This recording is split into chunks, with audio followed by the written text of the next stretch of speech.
All right, we are live. Shalom, Israel. Welcome back to Wednesday night class, and I'm your brother Sham Shawan. Sir. All right, and good to see everybody in class, and also for those online. Shout out and shalom to you as well. It's good to see everybody. Shout out to Kawaka first and foremost down in Guatemala and his congregation. Hopefully they're doing well.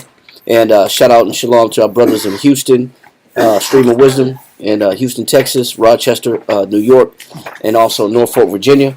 And I hope everybody's doing well there as well. And also shout out to the families in California, Florida, Albuquerque, New Mexico, and Detroit that watch us online as well.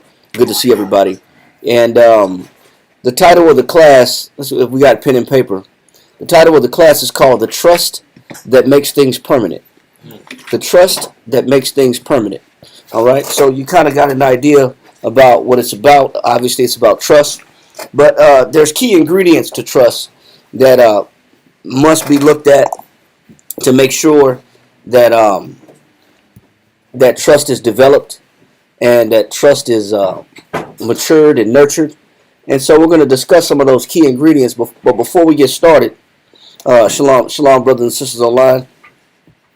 And before we get started, the purpose of this class is that no matter what we do, and in our everyday endeavors, and our friendships, and our bonds, and our relationships, we want to make things last. You know, that's the number one goal. We want to make things last. We don't want to build something just to tear it down, because then at that point it's a waste of time and it's fruitless. So we want to build something and make it last. So today's topic is about looking at those ingredients that's necessary to make things last, to make things permanent. All right. So first scripture we got up on the screen is Romans chapter 15, verse 4. If we can have a brother read that, let's go ahead and read that. Romans chapter 15, verse 4. Go ahead. Romans chapter 15, verse 4. For whatsoever things were written aforetime were written for our learning. And so everything that's written aforetime was written for what? Our learning. So that's what we're going to do. We're going to go back when it comes to the topic of trust and the ingredients of it. We want to go back to what's written aforetime, because the Most High was dealing with these men directly, and there's a lot to learn and take apart from their lives, and for us to add to our lives in order to make sure that what we're doing has some longevity in it and some long-standing favor to it. All right, so let's go to Proverbs. From there, let's go to Proverbs chapter 6, verse 20. Proverbs chapter 6 and verse 20.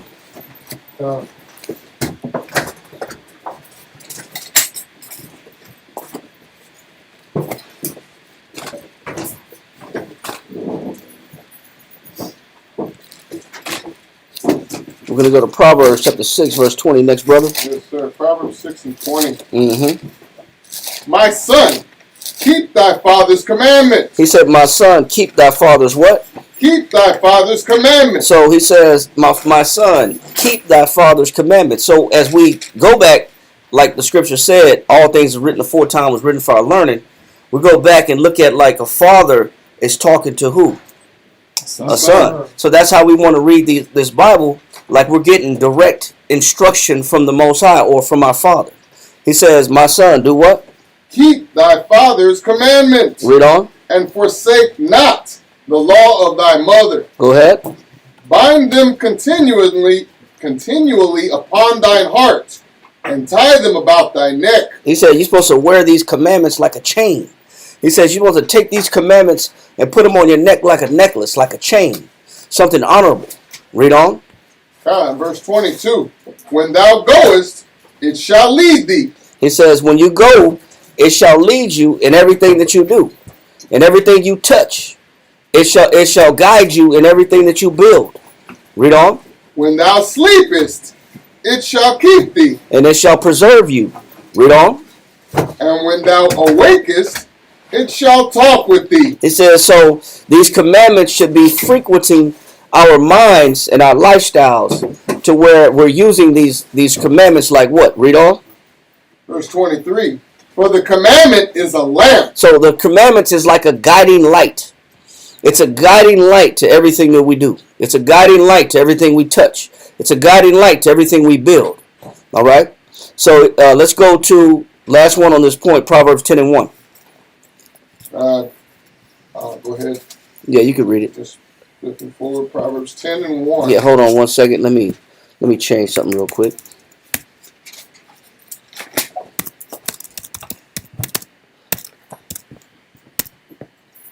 All right, go ahead. Proverbs chapter 10, verse 1. The Proverbs of Solomon. A wise son maketh a glad father. And we just read that things written aforetime was written for our learning. And we want to read this Bible like a direct relationship from a father to a son. And the conversation like a father to a son. So the objective of us reading these commandments is to make what? A wise son maketh a glad father. So we want to, by following these commandments, implementing these commandments, living by these commandments, what do we do with our father? You make him glad. You make your father proud. You make your father glad. You make him esteem you for you being obedient to these commandments. Right? That's what's beautiful about what we have when we open this Bible up every single time. Read on. God, but a foolish son is the heaviness of his mother. And so now, if you have a foolish son, it'll drag down it's the burden of the mother, because mothers do what? They're known for what? Nourishment. No, they're known for worrying. Worrying, okay, concern. They're known for worrying a lot. So, but we know that but a good son take away the worry of his mother. We know that from Ecclesiasticus in Apocrypha chapter 3. And it's like around verse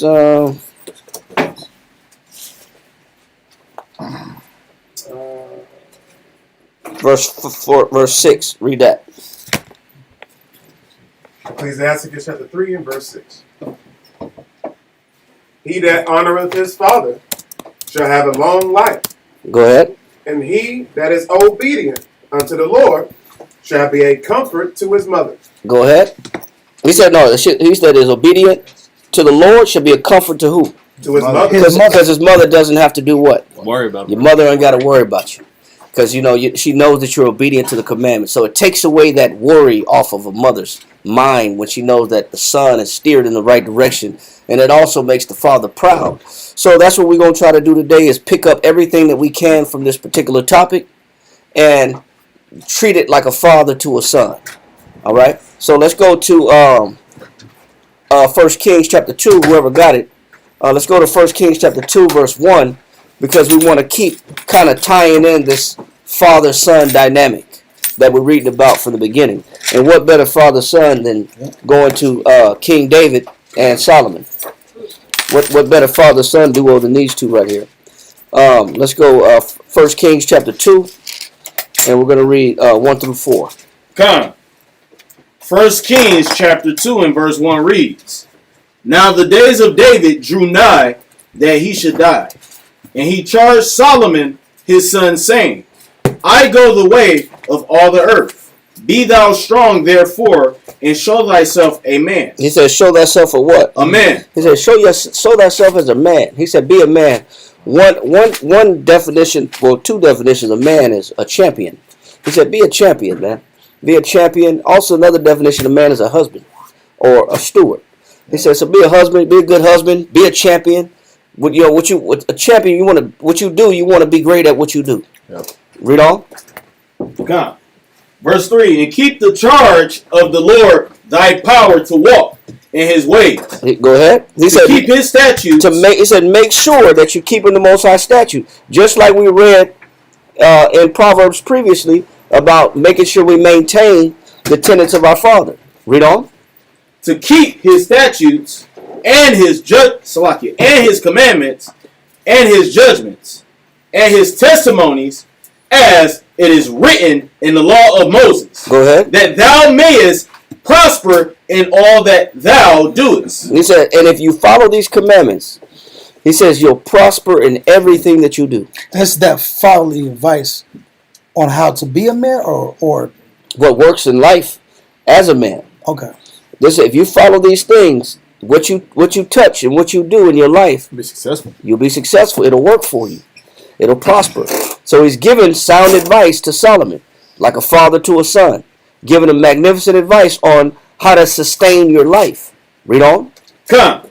as it is written in the law of Moses, that thou mayest prosper in all that thou doest. It says, and you'll prosper in everything you touch. So everything you touch will last. Yeah. And the topic of the class is called the trust that makes things permanent. So we're going to tie it all together in just a second. So he says, if you keep these commandments, what you do will last. It'll work. It'll be successful. You can build upon it. Read on. Come.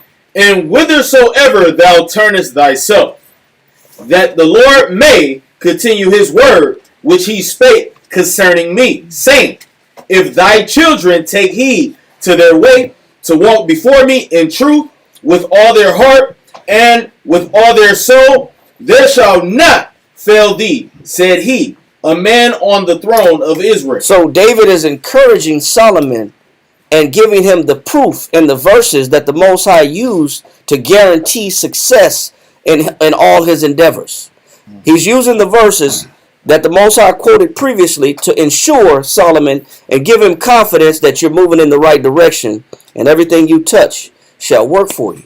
And that's great advice from a father to a son. That's for him on knowing the security and the safety that comes from learning how to trust the Most High and be obedient to the Most High's commandments. Is a wonderful thing. Read on. Come, verse 5.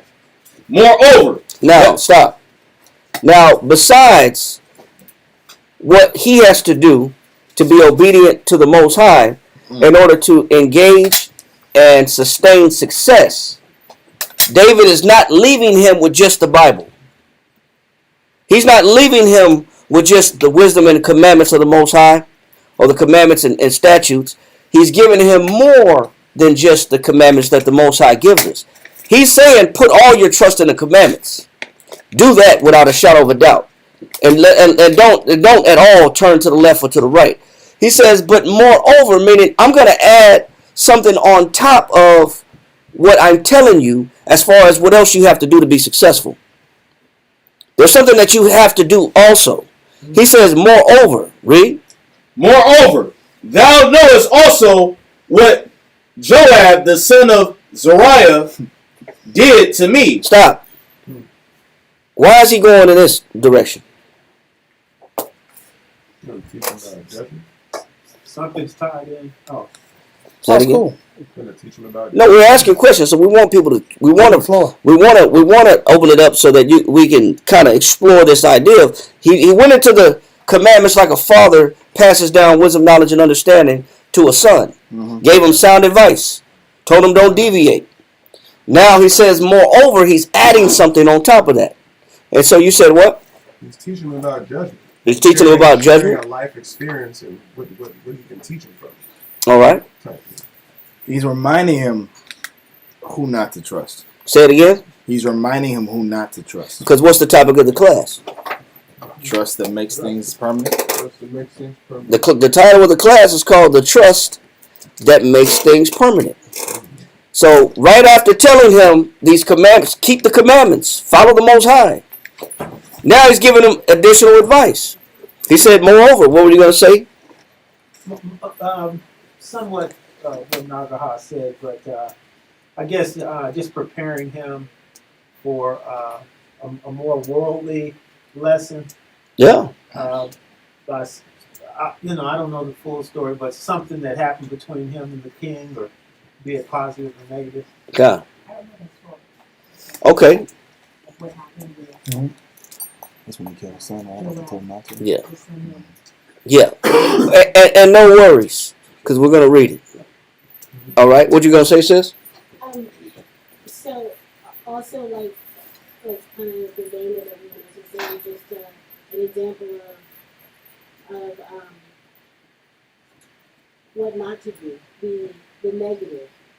What to look out? What to look out for? That you have to be aware of that's around you. Like Lash, I said, who not to trust. Right. Because if I remember saying, was it Joab? Yeah. Your cousin? Or, Yeah. Actually, it was. Yeah. Yeah. So, Joab was his cousin. He was actually David's nephew. Yeah. Through one rib. Mm-hmm. And so that was his nephew. Out of blood. That was his family.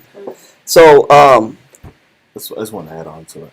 mhm. Just to add on to that point, the trusting angle, because knowing Solomon being young and being very impressionable, and when you're taken in a position of more leadership, or at his point, he's going to be the next king. Everyone's going to be quote unquote kissing the tail. Everyone's going to be smiling in your face, trying to get close to you, trying to be your next advisor. Trying to be someone you can rely on, lean on. So he's giving that final reminder, just in case you didn't know or you weren't paying attention. Watching me during my reign, when people were backsliding and betraying me and doing X, Y, and Z. Don't forget, because those same people that smile in your face and giving you kudos and kissing the ring, so to speak, those are the same ones that do the same thing to you. Right.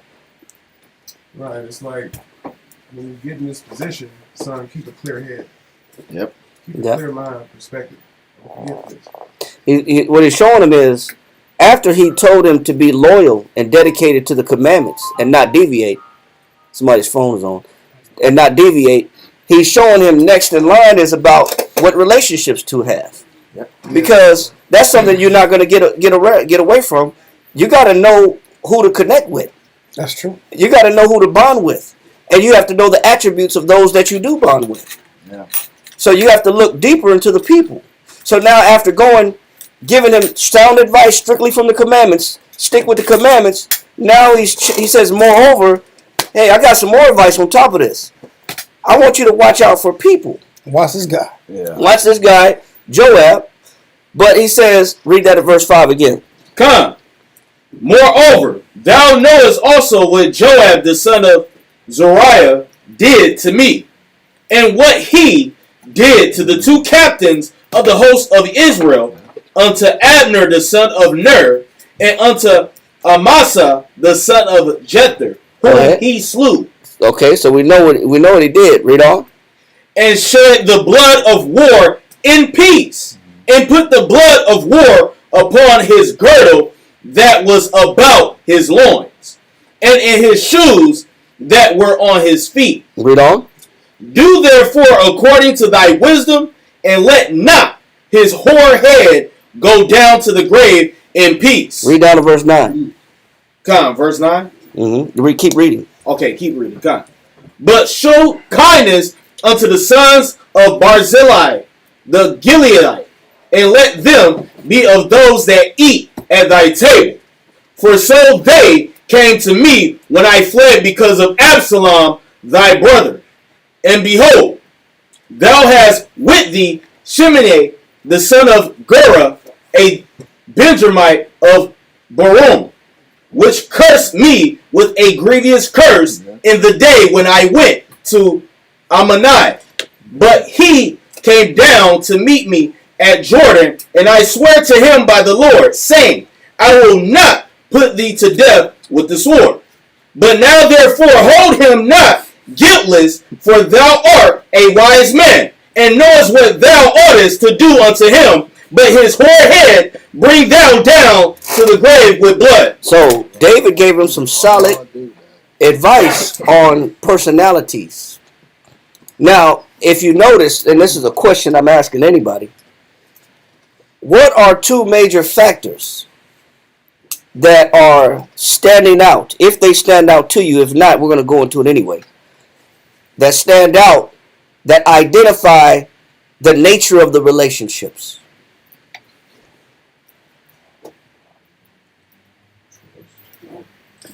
What do you mean, like betrayal? You mean like those kind of attributes? Okay. It seems like two major things. He mentioned two guys that Solomon should get rid of. Did he say get rid of all of them? No, just said two guys that he supposedly he said you should get rid of them because they did me wrong. And he gave guys that did him wrong, and then he mentioned guys that were helped him out. Okay. And he said, listen, these guys that helped me out, let them slide. But these other guys, you need to use your wisdom and get rid of them. Right. It might be a more general statement, but behavioral patterns. Yes. But I want to know which behavioral patterns. Oh, more specific. Okay. More specific. I got you. It sounds like they were very I want to say passive aggressive. I'll just use passive aggressive in the sense of they were constantly a thorn in David's side, whether it be by actions, by words, by irritation. They were constantly irritating David. Okay. I like that, passive aggressive. I'm gonna write that down. And also, But we're gonna be specific. they also had contrary agenda. Yeah. There's Okay. always a direction. These guys All have a right. different goal. Yeah, sis. I was gonna say maybe jealous and thought that they could do better than David and how he was ruling. Jealous. I'm gonna write that down. Jealous. With Absalom, good Absalom. And thought they could do better. All right, so let's go into it then. So let's go back up. Let's go back up to verse 5 and be more specific. Because there's something that I want the class to see that I don't think we saw completely as far as an attribute to what he's explaining to Solomon. All right? As far as behavioral characteristics. Right? So let's jump up to verse 5. Come, verse 5. Moreover, thou knowest also what Joab the son of Zeruiah did to me. So stop. Did he get specific at that point? No. Oh, he didn't go what he specific. did. Did he get specific? So you know, he know after. Yeah, you know what he did. He just said, you know what he did to me, bro. But was he specific? No. No. So then that's what we're going to go to. Let's go to 2 Samuel. And we're going to go to chapter 18. And find out what he did. And find out what he did. Huh? Samuel 15. 2 Samuel, chapter 18. And let's start at verse 4. Because I don't want to read the whole thing. I'm glad we're going back over these stories. Though. They're always, it was a good time in Sabbath land. Huh? Kings, oh man, that was a good time in Sabbath. Let's read that. 2 Samuel chapter 18, verse 4, whenever you're ready. All right. 2 Samuel, chapter 18. 2 Samuel chapter 18, verse 4. Go ahead. And the king said unto them, what seemeth you best I will do. So now, it was some advice given. It was some advice given to David when they were going to war. And David was urged. We'll read it in a second. If you don't have a Josephus, please grab one, because we're going to read. We're going to read from the Josephus also. But we'll skip straight to the point here in the Bible.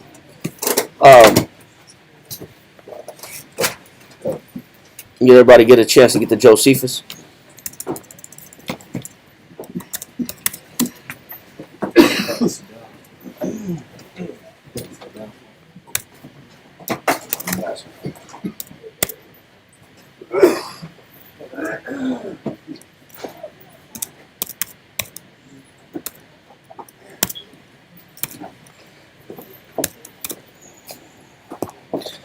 Alrighty, read that. 2 Samuel chapter 18, verse 4. And the king said unto them, what seemeth you best I will do. And the king stood by the gate side, and all the people came out by hundreds and by thousands. So David is saying, you know what, I'm not going to go with y'all because y'all suggested that I not go with you to war. So I'm going to stand by the gate, and I'm going to see everybody out. I'm going to see everybody out of the gate, and I'm going to watch y'all exit.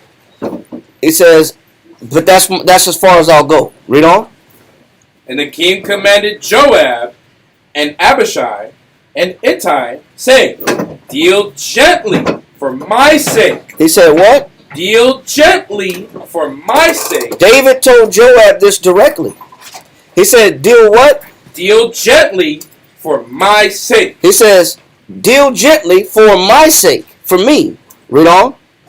With the young man. Who is he talking about? Let's read on. Even with Absalom. Who was Absalom? That's David's son, who became an enemy. But he said, how do I want you to deal with him? Deal gently for my sake with the young man. Go ahead. Even with Absalom. And all the people heard when the king gave all the captains charge concerning Absalom. So now the captains obviously was Joab, Abishai, and Ittai. So these are the three captains, and everybody heard the order to the three captains. Deal gently with my son, even Absalom. Everybody heard it. The whole army heard it. That was the order directly to the three captains. Let's go to... That's like Hunter Biden Act. When Biden pardoned him for all his crimes, you can't touch him no more. Yeah. That's law. That's law. And will backdate. Yeah. Will backdate the crime just in case. Just in case you'll find some extra dirt. Yeah, just in case that laptop got some more stuff on it. Retro. Yeah, we're going to retro date the pardon. So let's go to Josephus. We're going to go to book 7, chapter 10, paragraph 1. And we're going to start, just to dive into the story a little bit more, we're going to start at line 235.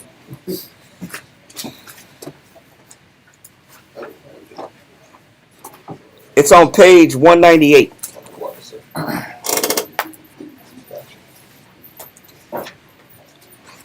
One 198, sir. One more time. Chapter 10 or chapter 9? Yeah, just line 235. Line 235, I got you. Chapter 10. Yes, sir. So David was pleased with this their advice Stay back. Go ahead. and resolved himself to tarry at Mahanaim as he sent his friends and commanders to the battle and desired them to show all possible alacrity and fidelity and to bear in mind what advantages they had received from him, which, though they had not been very great, yet had they not been quite inconsiderable. And he begged of them to spare the young man Absalom. What did he do? He begged of them to spare the young man Absalom. Go ahead. Let some mischief should befall some mischief should befall him himself if he should be killed. And thus did he send out his army to the battle and wished them victory therein. So we know David stood at the gate and gave command that deal gently with my son, even Absalom. So let's go jump down to line 238. God, line 238. Really get straight to the point. Go ahead. So they followed the others as they fled away through the forests and valleys. Some they took prisoners, and many they slew, and more in the flight than in the battle. For there fell about 20,000 that day. But all David's men ran violently upon Absalom, for he was easily known by his beauty and tallness. It says because Absalom obviously Looking pretty on the battle. he was looking gorgeous in the battle. So he was easy to point out. He said because of his tallness and his beauty. So he had like dope hair out. Yeah, he had wonderful locks. He had wonderful, beautiful locks. Read on. Line 239. He was himself also afraid lest his enemies should seize on him. But all that hair is a blessing and a curse. Yeah. Read on. So he got upon the king's mule and fled. But as he was carried with violence and noise and a great motion, as being himself light, he entangled his hair greatly in the large boughs of a knotty tree that spread a great wave.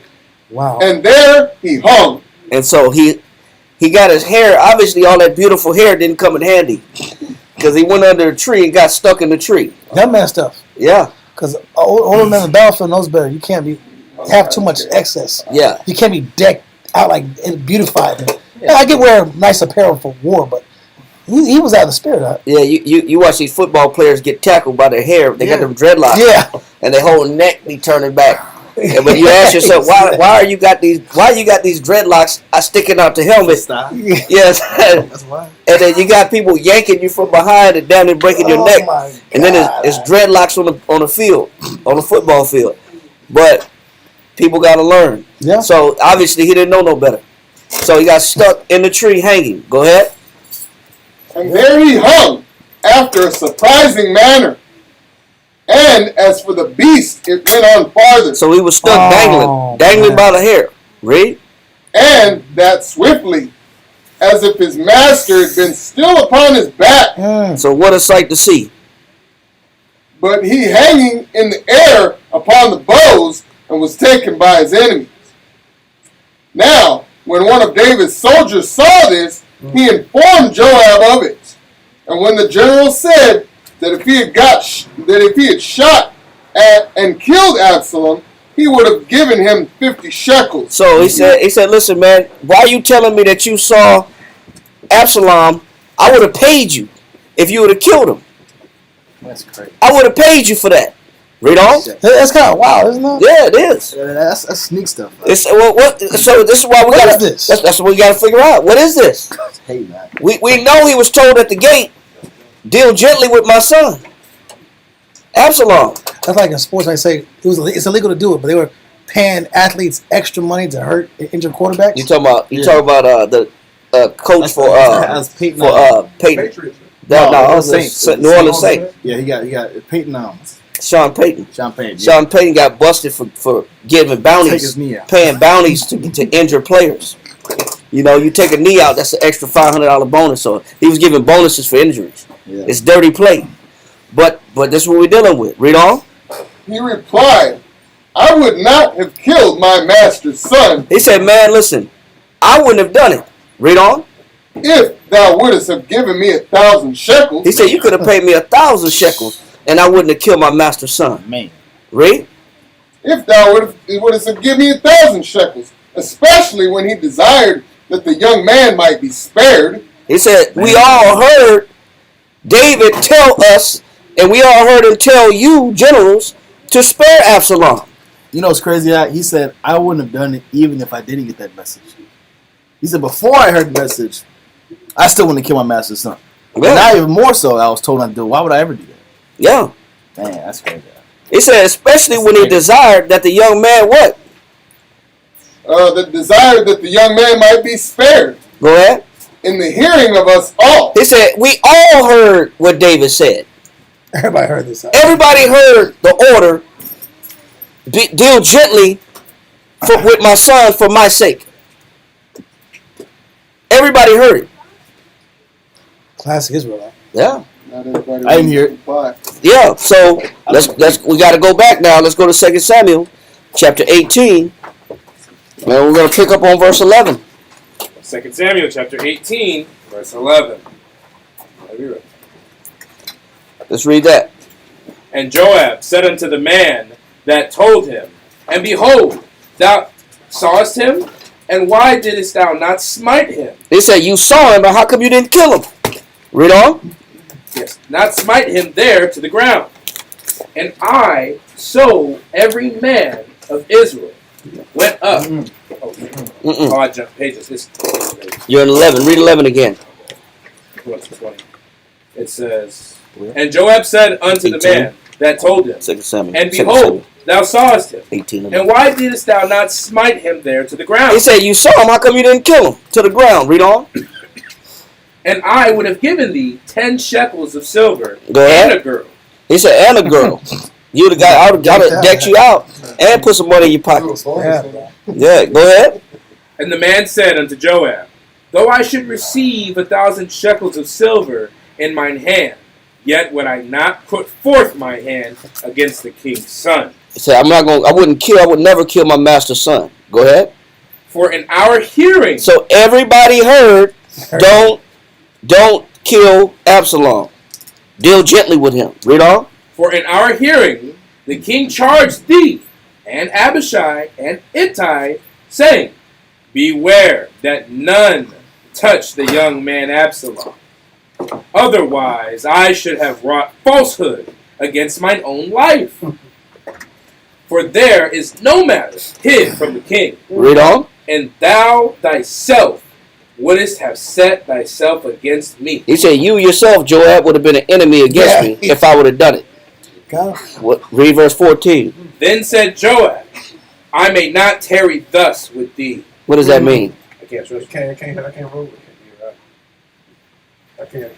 What did he say? Read that part again. Verse 14. Then said Joab, I may not tarry thus with thee. What does that mean? I I can't. can't hang with you. I can't hang with you, man. You don't co-sign me. Yeah. And Terry means what? Well, Hang out with Yeah, you. just dwell and hang To out. spend time. Ain't got time for me. What he's saying is, I don't got time for this. Because he's telling them, I wouldn't take your money even if you paid me, and that'd be a disrespect to the king. And Joab's response was, ain't nobody got time for that. I ain't got time. I ain't got time for that. I thought you was down. You know, all the chitter chat, you talking too much, you wasting my time. Read. and he took 3 darts in his hand and thrust them through the heart of Absalom while he was yet alive. It said killed a man hanging in a tree. He was hanging in the tree, and he said he killed him while he was yet alive. Read. Yes, it says, in the heart of Absalom, while he was yet alive in the midst of the oak. Was he running? No. He was hanging by his hair still, right? He was hanging by his hair. Was he running away? Wow. Was he a danger? No. Was he a threat? Wow. He was stuck. He was subdued. He was subdued. He was stuck. He was trapped. So we're going to read this real quick. Read this right quick for me, Dawiyat. We're going to read something out of Philo real fast. Page 394. Just read this part right here. It says, page 394 says, but let anyone. Page 294. Mm-hmm. Middle. It says, but let. Okay, slightly. Okay. But let anyone who is disposed to do so learn. It said, but if you are about understanding the mind of the Most High, he says anybody should take the time to learn, like we're all here doing today. All of us in here are disposed to learn. We're given to learn. That's our objective, is to learn and add things to our mind, right? He said, but if you're disposed to learn, if you got a mind frame to want to know things, read on. Learn that it is not a man who is now being judged of. So when we look at these men, like the scripture says, all things written aforetime was written for our learning. As we analyze these men, don't just look at these men as ancient Bible characters. Don't just look at these men as somebody you would never know, or something you would never do, or something that doesn't pertain to you. He says when you examine what we're reading about, he says if that's what you're about, learning, he says then do what? Read. It says, not a man who is now being judged of, but the disposition which exists in the soul. So what should we be looking at when we read the story? The disposition which exists in the soul. What does that mean? The spirit of a man that masters that character. When we read about these stories, we're not just reading passively through the scriptures and like, oh, okay, that was a bad story. No, you're supposed to be looking deeper into the story. You're supposed to be looking deeper into what you're reading, looking at the disposition of the soul. You're looking at the mentality, the inner workings, the psychology of the spirit. What's inside of men is what you should be reading when you read the Bible. What spirit is this man in? That's how you should be reading the Bible. Read on. Of each individual which is mad on the subject of glory. He said, because if you read close enough, you see which ones are mad or crazy when it comes to what? The subject of glory and arrogant pride. And you'll be able to identify arrogant what? Pride. If you examine the scriptures deep enough. Certain things and certain characteristics of people start to come to light. You start to see the psychology and the inner workings of people's mind. You start to see men's pride. You start to see men's arrogance. All these things inside of people start flourishing out if you examine what you read good enough. You can let it go from there. So we're not just reading the story just to go over a story. We want to look at the mind frame of the individual in the story, because they play a major role in the advice David is handing down to his son. Major role, right? So he says, we're looking at the disposition of the soul. So what did David know about Joab? He was quick to shed blood. He was a hothead. I was going to say he was a murderer. Yeah, angry. He wanted vainglory. He was foolish. He just like David. Snake. All these things, you see how now as you start to read, it's like, man, there's different attributes of this guy. Nobody's wrong, because it wasn't like Joab didn't hear the counsel that David gave at the gate when he said, spare my son for my sake. He didn't agree. So what does David understand about Joab? So that's what we're going to read. I want you to read this for me, Elisha. This is a Taylor's medical dictionary. I just want you to get one thing from me.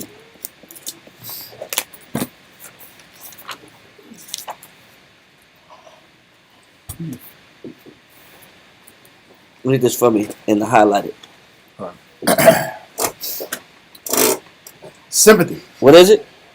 Sympathy. What is it? Sympathy. Read the definition of sympathy in the medical dictionary.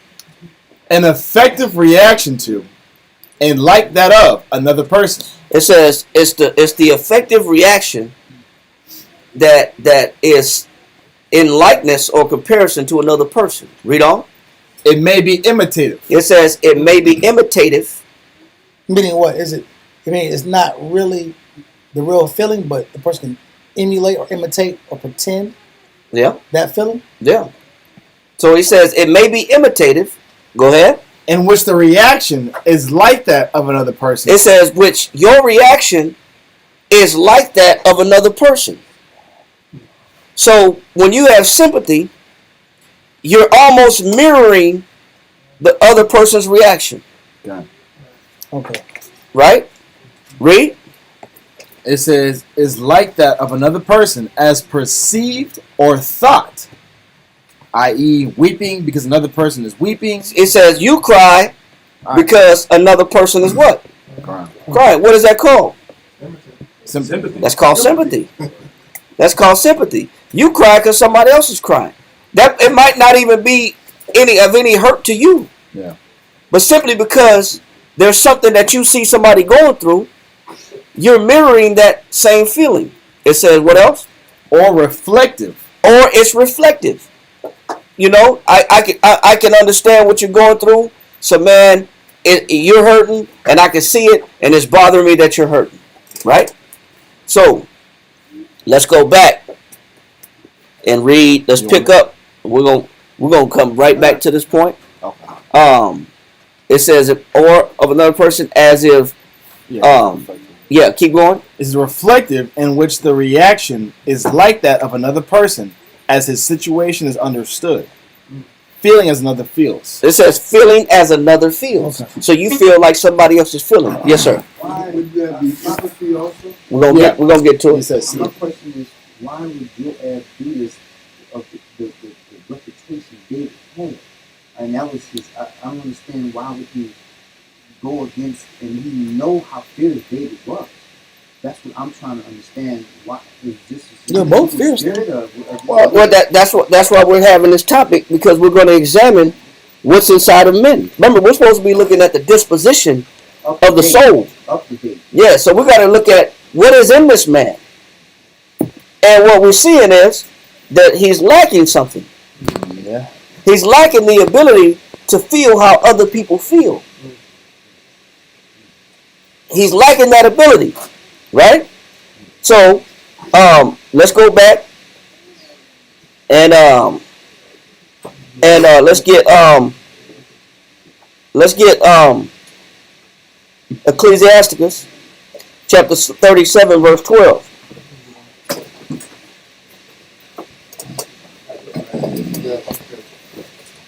Ecclesiastes 12. 37 and 12. Mm-hmm. Come.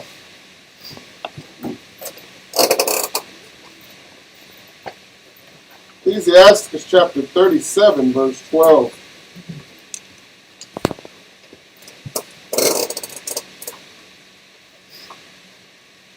But be continually with all godly men, with a godly man. Read it again. But be continually. The Bible with says, be continually. Remember the advice that David was giving Solomon. He told him who to be with and who not to be with. It says, but be continually with what? with a godly man, Read on.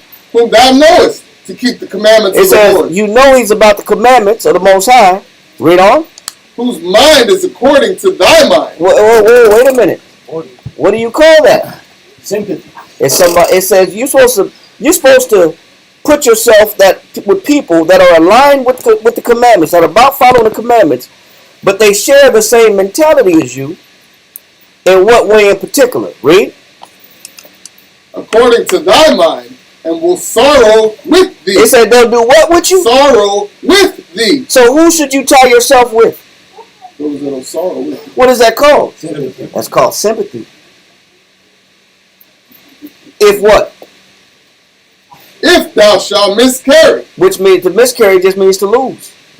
So if you lose something or someone, be with somebody that will have your mind, share your mind, and that will sorrow when you sorrow.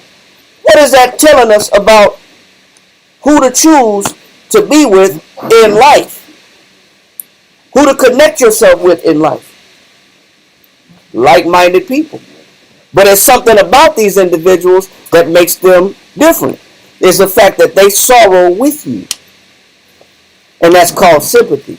And these are the ones that you should choose to be with, that have that ability to sorrow or cry when you cry. All right? Now, let's go back to 2 Samuel chapter 18, and let's read verse 32. 2 Samuel chapter 18, verse 32.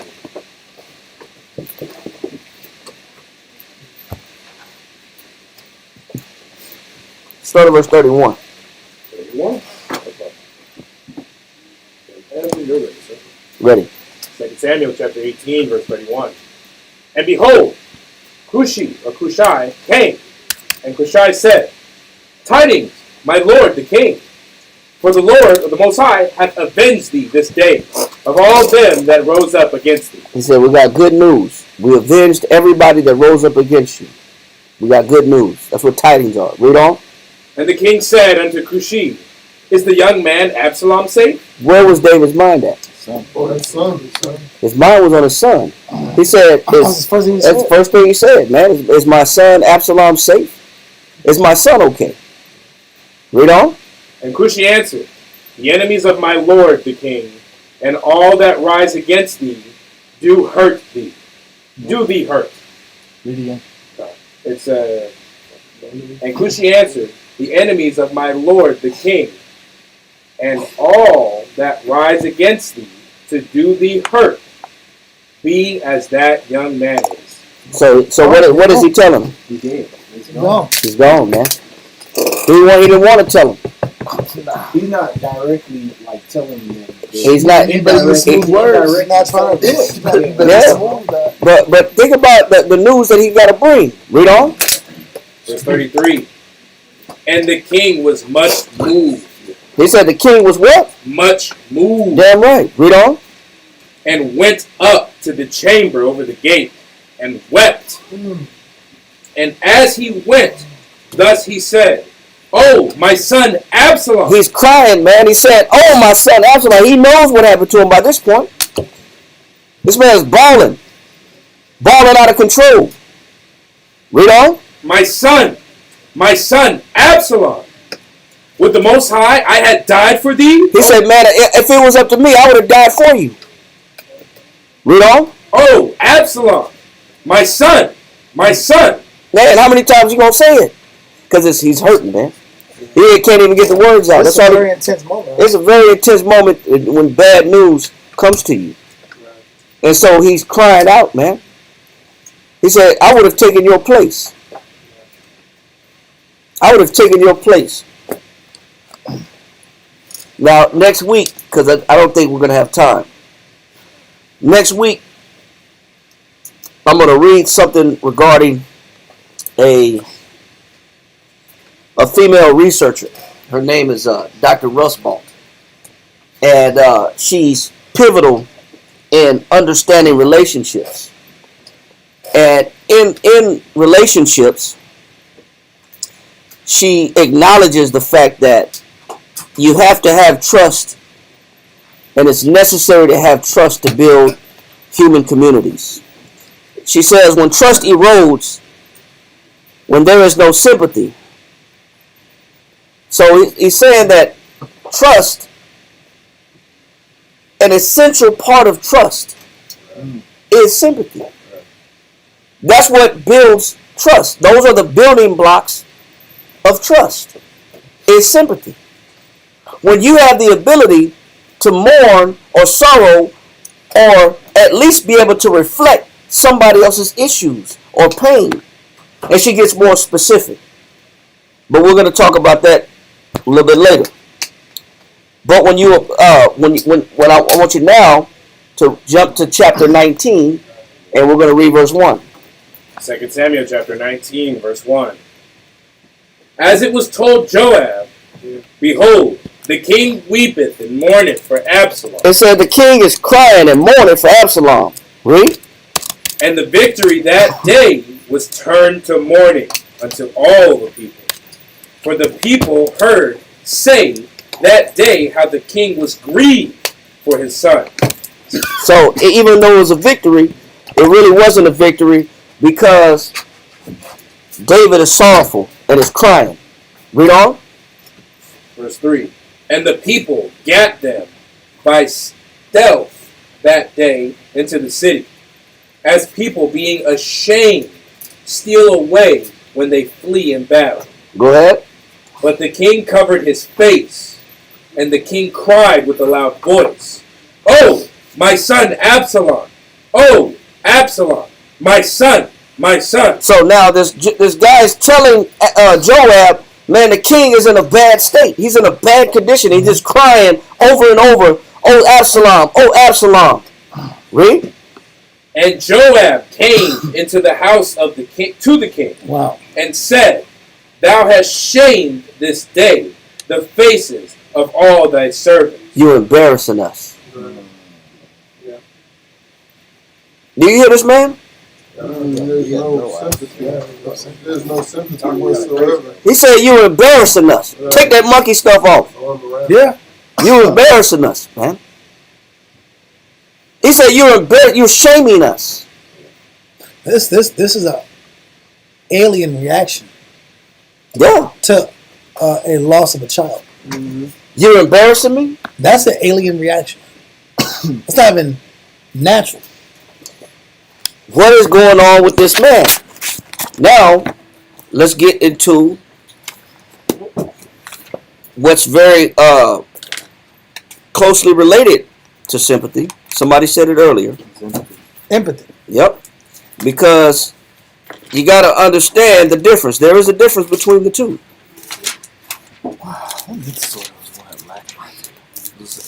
Psychopath? Yeah. Sociopath. Sociopath? Mm-hmm. Read that right there. God. Empathy. Objective awareness. It says objective awareness. Go ahead. Of an insight into the feelings, emotions, and behavior of another person. It says it's objective awareness in the what? Into the feelings, emotions, and behavior of another person. That means when you have the ability to look outside yourself. It's objective. You're looking outside yourself, and it's not based upon your own personal point of view. It's about that other person. It's about them. It's not about you. When you have the ability to look at somebody else and see what they're going through, then you're using what's called objective empathy. You can look at somebody else and you may not be going through it, but it has the way you look at them is not based upon your own personal feelings or your own personal perspective.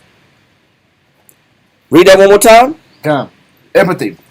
Objective awareness of an insight into the feelings, emotions, and behavior of another person. I can look at another person's feelings. I can look at a person's emotions. And I can be sensitive to it. Yes, sir. And also you can wear the skin. Yeah. But you can put yourself in their shoes. But it has nothing to do with how you view them. It's about what they're going through. See, what we're witnessing is a man that watched another man lose a child And the only thing he said out of his mouth is, "You embarrassing us." What does this man not have? He has no sympathy nor empathy. He lacks both. Read. It says, I'll read it again. Objective awareness of and insight into the feelings, emotions, and behavior of another person and their meaning and significance.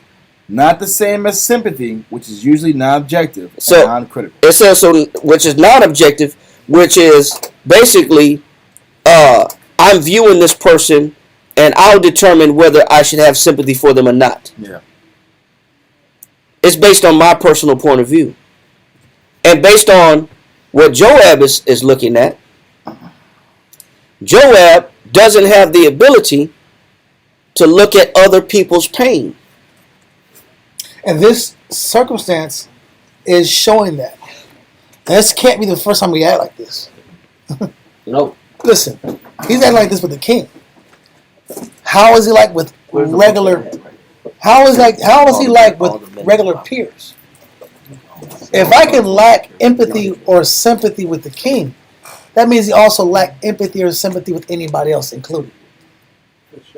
Yes, ma'am. That's naturally the MO. That's the character. Yes. I'm confused because, okay, Joab was under David how many years? Years. Many years. So Since the that beginning. means, my question is this. He was one of his mighty men. Okay, so he was one of the mighty men. Yes. Matter of fact, So that's why he was the captain of the host. of the mighty men. Of the mighty men. That's why David is taking this. Okay, because has he got this spirit from David to be like this? No. I mean, He always had like that this. spirit. Where is it? Is it because they were so mighty and they did so much killing that in battle they didn't? I mean, where did he get the spirit from? That's his personality. I'll read the definition of sociopath real quick. Yeah. Because he's showing tendencies of being a sociopath, Okay. which by definition is it's a antisocial personality disorder, sometimes called sociopathy.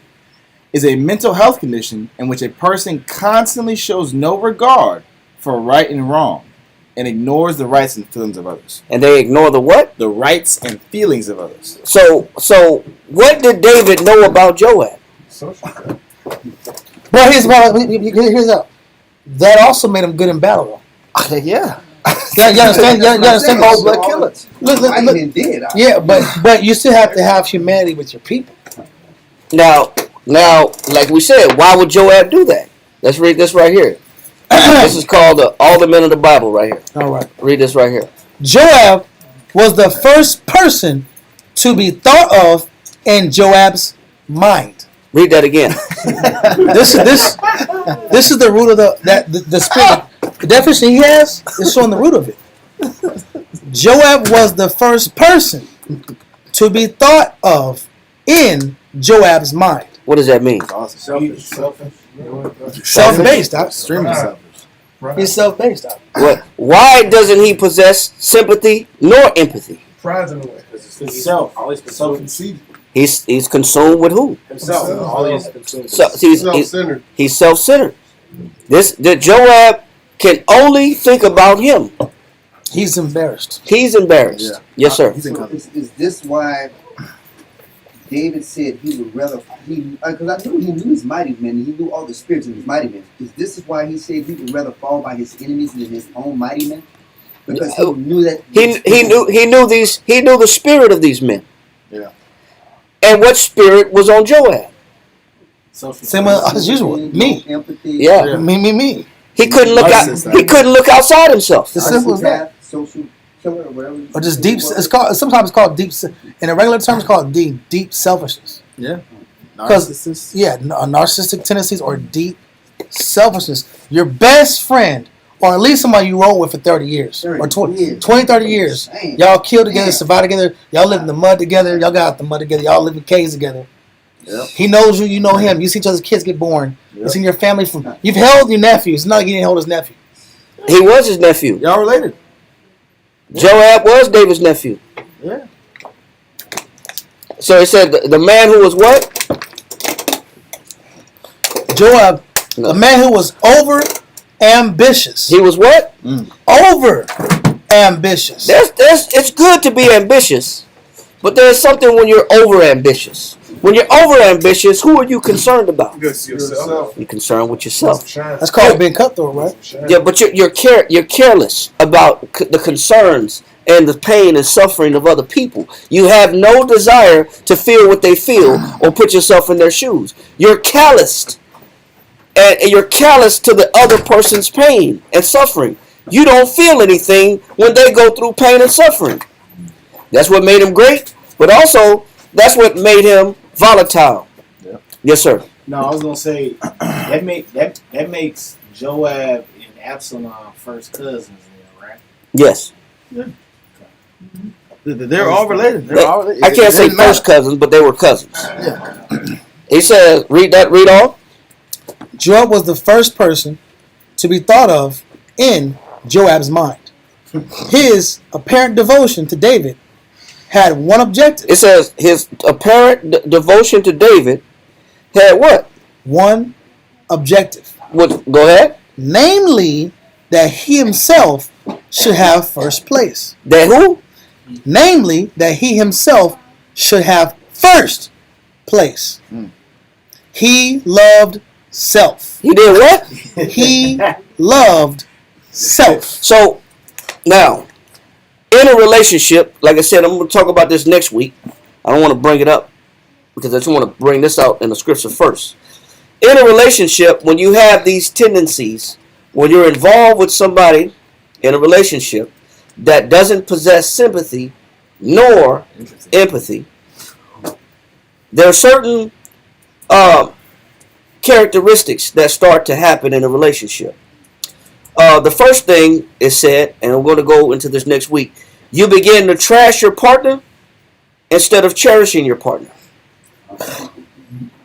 So you begin to say things that are extremely ugly to your partner and destructive to your partner.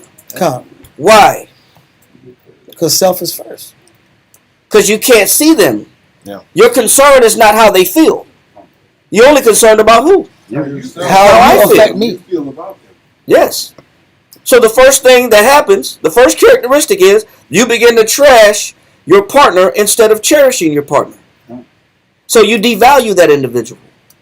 Number two is you build resentment instead of gratitude. So you tell yourself, I hate that I ever met you.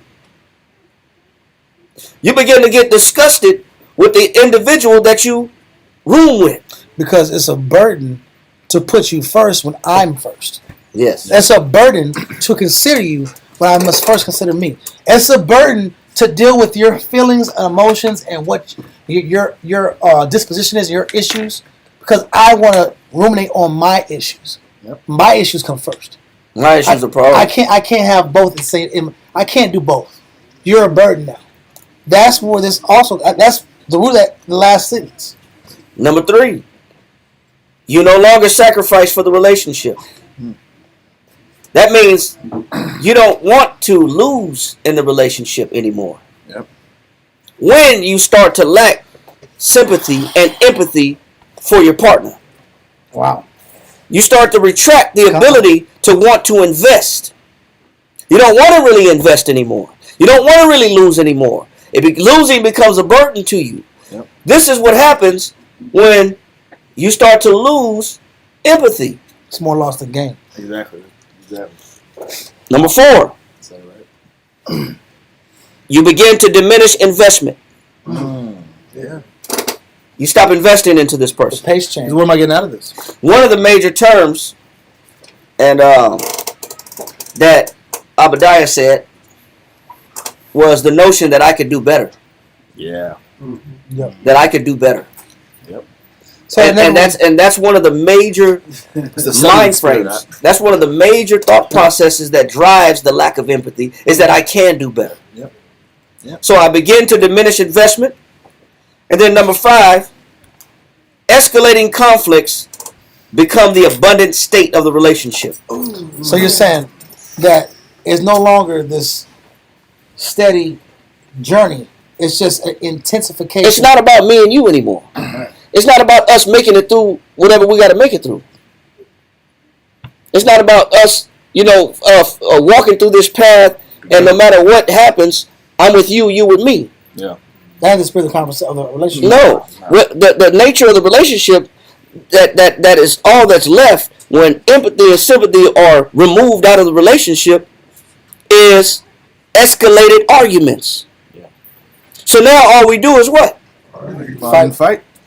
All we do is fight. Escalating conflicts become the abundant state of the relationship. And last but not least, trust is paper thin. Trust is out the window. Do you really trust a person that has resentment towards you instead of gratitude? Nope. Do you really trust a person that trashes you versus cherishing you? Do you trust a person that stops wanting to sacrifice for the relationship? You can't do it. Do you really trust a person that starts to diminish their investment into the relationship? Do you really trust a person that starts to escalate conflicts and that's all that they want to do is argue in the relationships? What goes out the window? Trust. What's affected because of this? Trust. But it comes from what? Lack of empathy. It comes from a lack of empathy. Can't trust this individual. There is no trust for this person. You can't trust this person because they have no empathy whatsoever. Now we understand that. Now let's go back to 2 Samuel chapter 19 verse 6. 2 Samuel chapter 19, verse 6.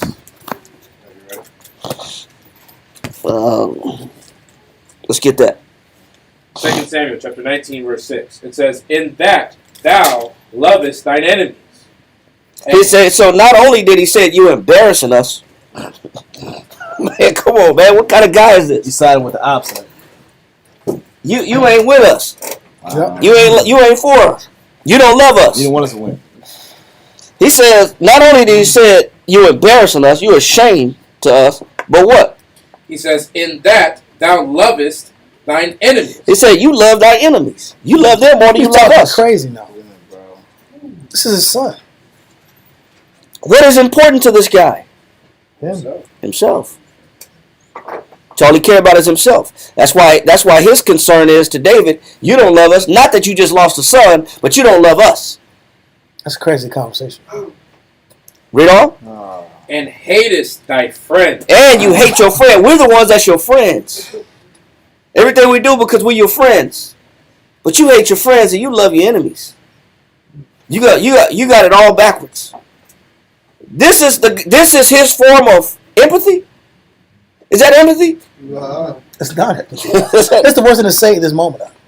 It's the worst thing you can say. Listen how callous these words are. Yes, sir. It's almost like he's saying, like, don't you see what we did for you?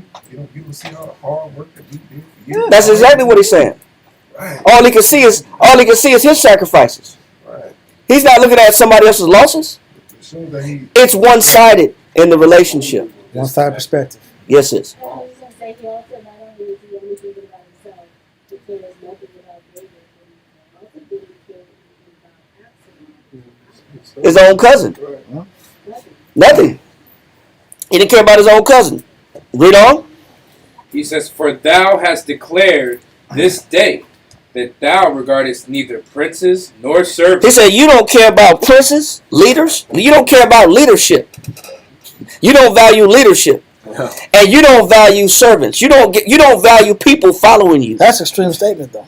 That's extreme. Wait. This is what's inside of men, though. Remember, we're looking at the disposition of the soul. We got to look at what's inside of people. You don't read the Bible just to read it. You read it to examine the characteristics and identify what's in people. People have no empathy. And when you identify the ones that are non-sympathetic and non-empathetic, you don't tie yourself with those individuals. You better beware. Because then you're in trouble. I'm not gonna lie, something one. That's one of the main characters. When you study people that have mind illnesses, that's one of the main trouble factors. Yeah. And we're not saying this to break relationships. No. We're not saying this to destroy households and families. We're saying these things so you can identify if these things exist, so you can address them and fix them and repair them. and learn from what we're reading. There has to be the element of sympathy, or you don't have anything. But you got to identify what's missing, because you may not know what's missing in your households. You may not know what's missing in your friendships. You may not know why there's no trust in the house, because you're not cognizant and knowing what are the missing ingredients. These things are critical in a relationship. These things are critical in building anything. You got to have trust. What builds trust is empathy and sympathy. And when you can apply that, you can build bonds, or you can destroy them. True. Read on. For this day I perceive that if Absalom had lived, and all we had died this Listen day. to this man's speech. He said, I'm going to take it upon myself to say, based on my particular knowledge, and how I can tell how you crying on the floor like a little baby, based on how you crying and who you crying for, it just shows me what? I perceive what? He said that if Absalom had lived, and all we had died this day. You would have much rather we died than Absalom lived, based on how you crying. Man, if this is not backwards thinking or cold-natured and one-sided, what is this man's problem? Question. Yes, sir. You know, I'm thinking his problem might be what Absalom was doing at the front gates for so long, talking against David, getting people to back him up. He might have known all about that. Probably did know about it. And that hardened him to the point where he had no mercy for Absalom. He was already cold prior to Absalom. Yeah. He was already cold-natured. Yeah. He was already, we're not done with him. Wasn't he backing up Absalom though? But no, we're not done with him. No, that was Abner. But Okay. we're not done. We're just picking one element of this man apart.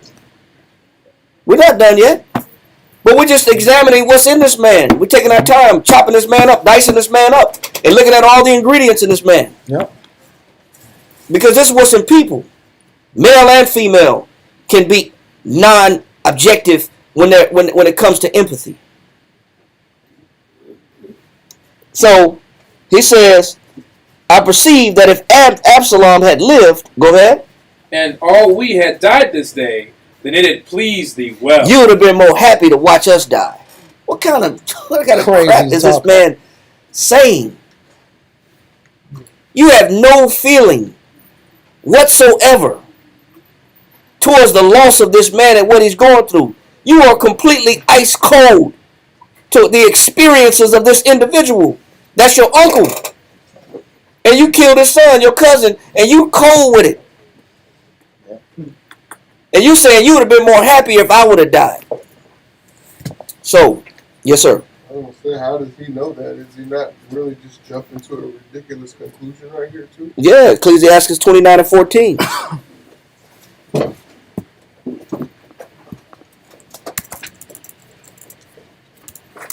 Ecclesiasticus chapter 29 and verse 14.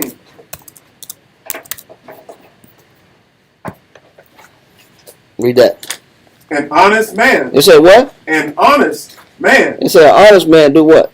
is surety for his neighbor. It said an honest man is surety to his neighbor. Read. But he that is impudent, It said, but a man that's what? impudent, Say an honest man will be a succor. Security is a succor or a safety, like a wing that you could put yourself under. You can put yourself under that individual's arm. That's what a surety is. It's a succor. It's a safety. He said, but an honest person is a safety. He said, but a what? but he that is impudent, Karai, get that definition of impudent. Impudent, 1828, Webster's Dictionary. Shameless. It said, but a person that's what? Shameless. What's wrong with that? What's wrong with Joab? Shameless. Shame? He got no shame, man. What else? Wanting modesty. He lacks what? Modesty. Why does he lack modesty? In order to have modesty, in order to be modest, you have to have discretion. In order to have discretion, you have to have morals. In order to have morals, you have to know what's appropriate in behavior. So he says, shameless, lacking modesty. What else? Bold with contempt of others. He said he's bold. Listen to what, that's why he's saying what he's saying. Because you're dealing with what kind of man? A bold man. You're dealing with an impudent man. He's bold mixed. It's boldness or arrogance mixed with what? Contempt. Contempt is disgust. Of who? Of others. So when you have an individual that's arrogant and they commingle arrogance with contempt of other people, that's what makes them impudent. And when you have somebody that's impudent, read. But he that is impudent will forsake him. It will do what? Will forsake him. Can you trust that individual? Why? Because they won't be there. But he that is impudent will forsake him. It said, because what does David need at this moment? Empathy. He needs empathy. No. What does he need? Somebody to be there for him when it counts. He needs somebody to cry with. True. That's that season. That's the season we're in, right now. Bro. You're out of season, bro. He needs somebody to put that head on and cry with and grieve and wail. There's somebody that understands what he's going through. Somebody that's one with his pain. They say, like I said, I'm going to try to save it for next week. They say that every day when you're around people, you have a window of opportunity to win them based on looking at their needs, based on looking at what they're going through. So you have an option to be able to ignore the faces that they make, the trouble that they're in, the lack of sleep that they have, the fatigue that's on them, the stress that's on them. You have the choice and the option every single day to ignore people around you and not utilize those windows of opportunity to empathize with somebody. They say every day you have a chance to empathize with somebody. Meaning, every day you have an opportunity to gain trust with people. But it's what we don't do when we are too self-absorbed. Yeah. When we're too self-absorbed, we ignore the things and the signs that other people display of the things that they need from us. Because all we care about is who? All we care about is us. That's all we give a damn about is us. That's all I look at is what I'm going through. I have no ability whatsoever to look outside myself and see somebody else's struggle because I'm too wrapped up in self. I'm too self-absorbed. That's dangerous. It's dangerous for relationships. It's dangerous for friendships because those are bonds that could have been nurtured that just got thrown in the trash. Those are opportunities. Every day is an opportunity if you get out of your head. Every day is an opportunity if you become selfless. Every day is an opportunity if you could just stop thinking about what you want going in your world and look at what somebody else is going through. That's a magnificent trait that a lot of us don't have because we're too wrapped up in our own world and our own lives. It's a magnificent trait that people are missing. And David does not want Solomon to misunderstand what people are lacking. He does not want Solomon to misinterpret because somebody is fighting with you doesn't mean that they empathize with you. There's more to it. He said because that individual that's bold and impudent will do what? Will forsake him. Can you trust that individual? No. You're going to get forsook. Is that it? Okay. All right, let that go. And, yes, sir. He also saying to Solomon, too, even though that he's related to you by blood, don't trust this individual. Well, why can't you trust him? That's why. Now, let's go back. 1 Kings chapter 2, verse 5. Done. You said first. That I was holding that. 1 Kings chapter 2, in verse 5 reads, Moreover, thou knowest also what Joab the son of Zeruiah did to me. So now, did he get specific? Nope. Nope. But do we understand? God. What did he do? Kill his son. And Kill then rubbed in his Absalom. face. And Unsympathetic. unsympathy. He had no sympathy and he had no whatsoever. Neither one. So because he lacked those very critical, very, very critical attributes that we should all possess. He said because he lacks that, and I remember how he talked to me, and I remember how he dealt with me, and I remember how he did what he did to me. He threatened him too, right? Yeah, he threatened him. He threatened. I believe he said, if you don't cheer up, well, I'm taking the whole army with me. Yeah, he said that in the next verse. Yeah. In verse 7. Yeah. He said it right in the next verse after verse 6. He said we're all gonna disband, and then you'll have a real problem. Basically, that was a little subtle threat. No. Basically saying, don't make me your enemy. So you're either gonna get up off the floor and stop crying for your son, or you're gonna make me your enemy. That's a threat. That's a low key threat. You gotta go. Actually, he said, where's it? Man, so You gotta go. Man, so now read verse 5 one more time. come. 1 Kings chapter 2 and verse 5 reads, Moreover, thou knowest also what Joab the son of Zeruiah did to me. So class, do we all know what Joab did to him? Come. Come. Read. And what he did to the two captains. So does David trust him? Nope. No. Don't trust him. He said, and what he did to what?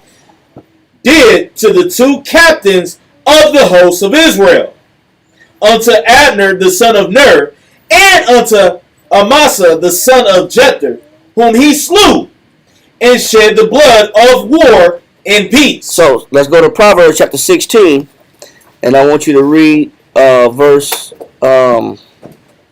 26. Proverbs chapter 16 and verse 26. Hold on, let me get it. Are we still on the 2nd Samuel?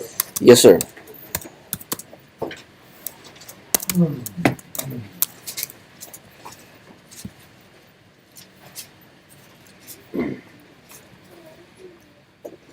Read that.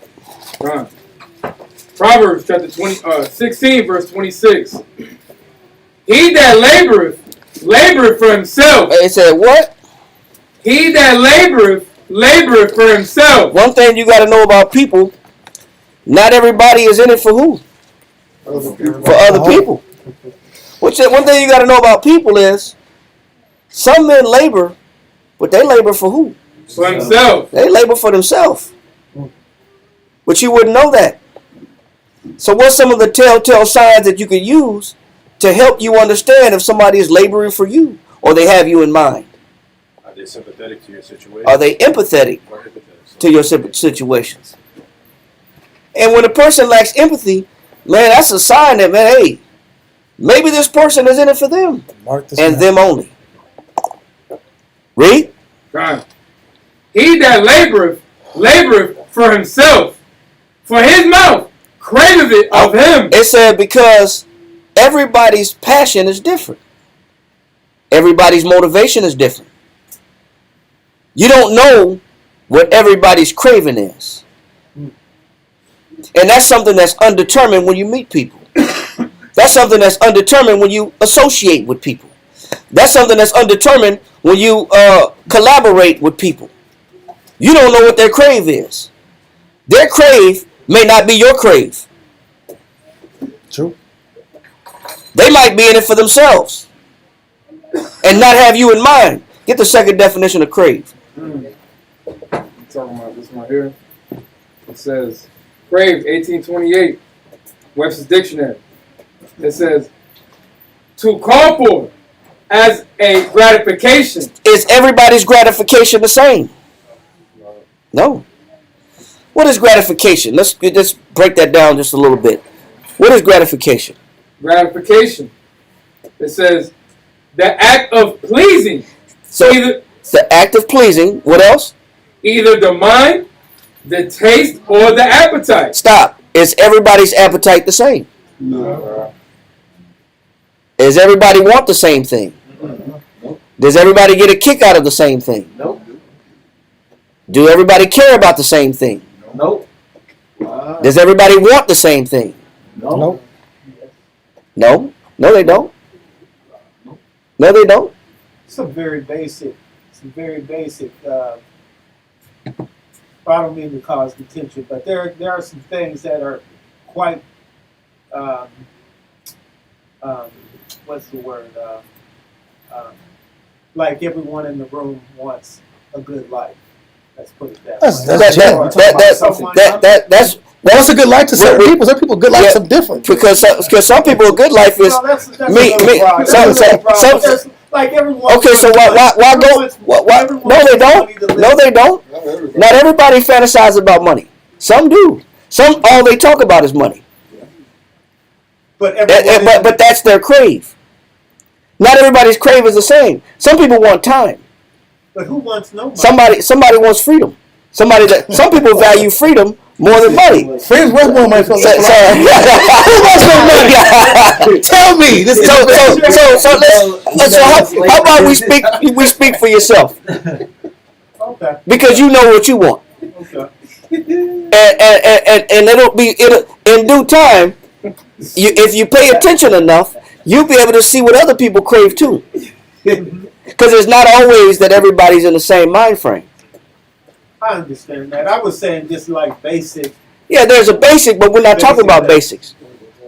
We're talking about when you attach yourself with somebody, some people are in it for themselves because they have their own particular lust.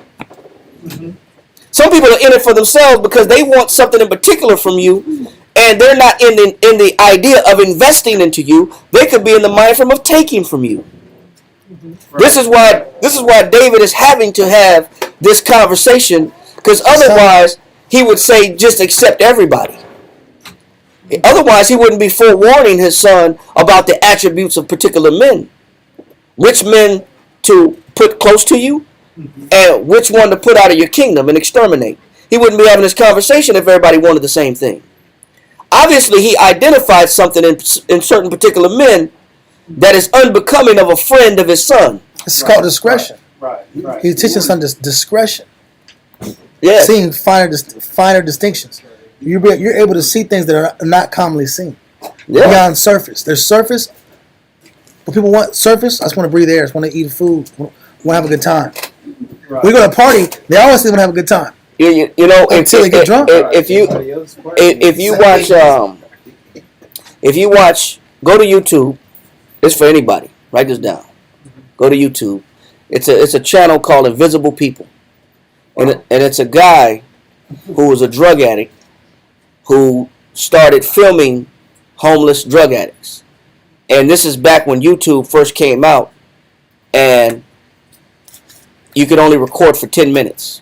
You could only post 10-minute videos, because we used to have to do that when we taught class. We had to take a class, a 1-hour class, and chop it up into 6-10-minute segments. Right. This is when YouTube first came out. But in part of his YouTube channel, because he's an ex-addict himself, is to go to each and every person he finds on the street homeless or strung out, and he says, tell me your story, and how did you get here, and how did you become homeless? And they all give him their story. Some are heart-jerking, bring tears to your eyes. Some, is like, damn, this was an attorney, this was a lawyer, this was an accountant, this was a upstanding father, a husband. People get turned out in their life. And at the end of the 10-minute segment, he asked them, if you had 3 wishes, what are they? And not everybody's 3 wishes are the same. Right. And that's how he ends the chapter. In each interview with each homeless person, he says, if you had 3 wishes, what would you do? Not everybody's thing is the same. Right. Because everybody has different desires. Some say, I wish I would have never known drugs. Mm-hmm. Because it took everything from me in my life. Some say, I want to open up a homeless shelter for other people that are homeless and feed them and create a food program. Mm-hmm. Some people say, I just want to be normal. For whatever normal means. Mm-hmm. I just want to be normal. I want to live a normal life. and not have to be concerned about how I'm going to eat, what I'm going to get, what food I'm going to drink, or where I'm going to sleep tonight, or get robbed and become vulnerable every night that I sleep around the corner, because I'm vulnerable in the street. So most say, hey man, I just want normalcy. But what normal is different for everybody. Right. Yeah.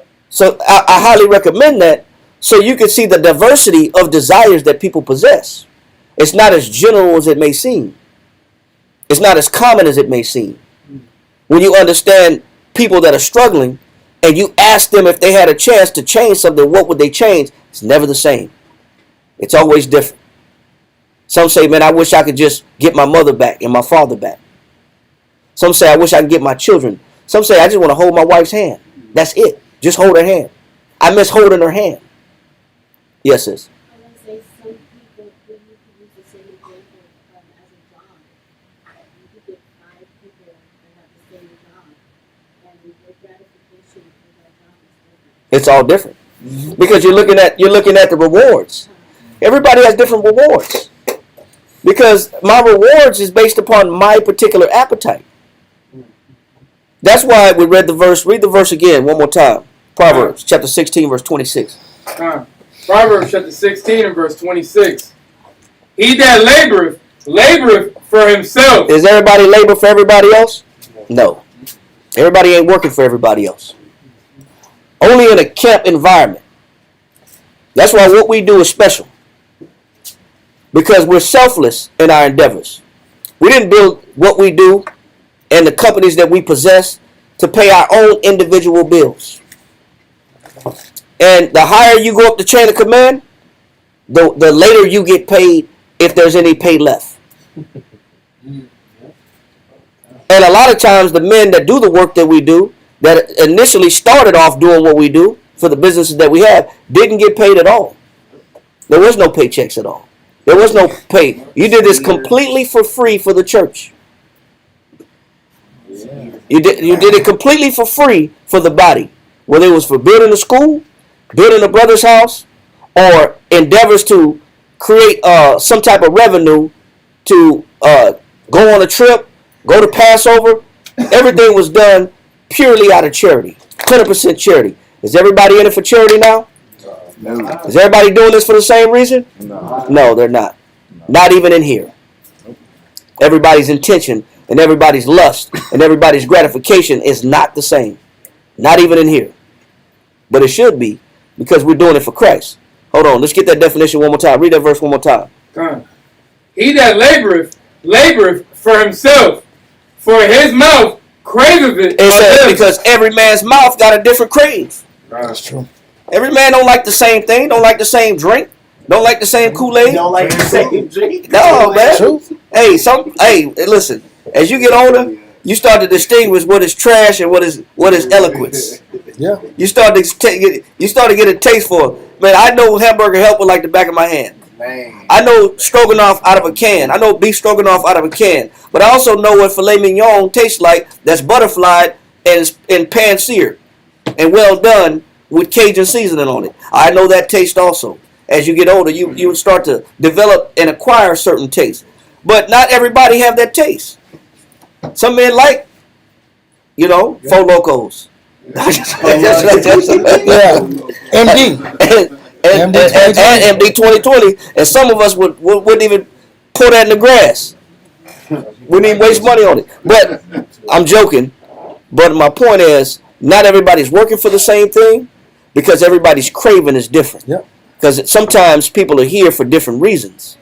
And a lot of times the Most High draws you out. If you stay long enough, the Most High will draw you out. Like Ward brought out on Monday, to determine what that is. Yes, sir. I just have a quick question based on what you were saying.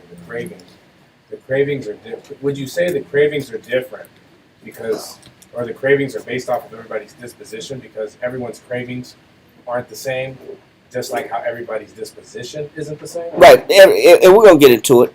Get the definition one more time. Crave. 1828. Point number 2. To call for as a gratification. It says a lot of people want different things to gratify themselves for the work that they do. Some people want money for what they do. Some men only care about money for what they do. Some men are only here for money for what they do.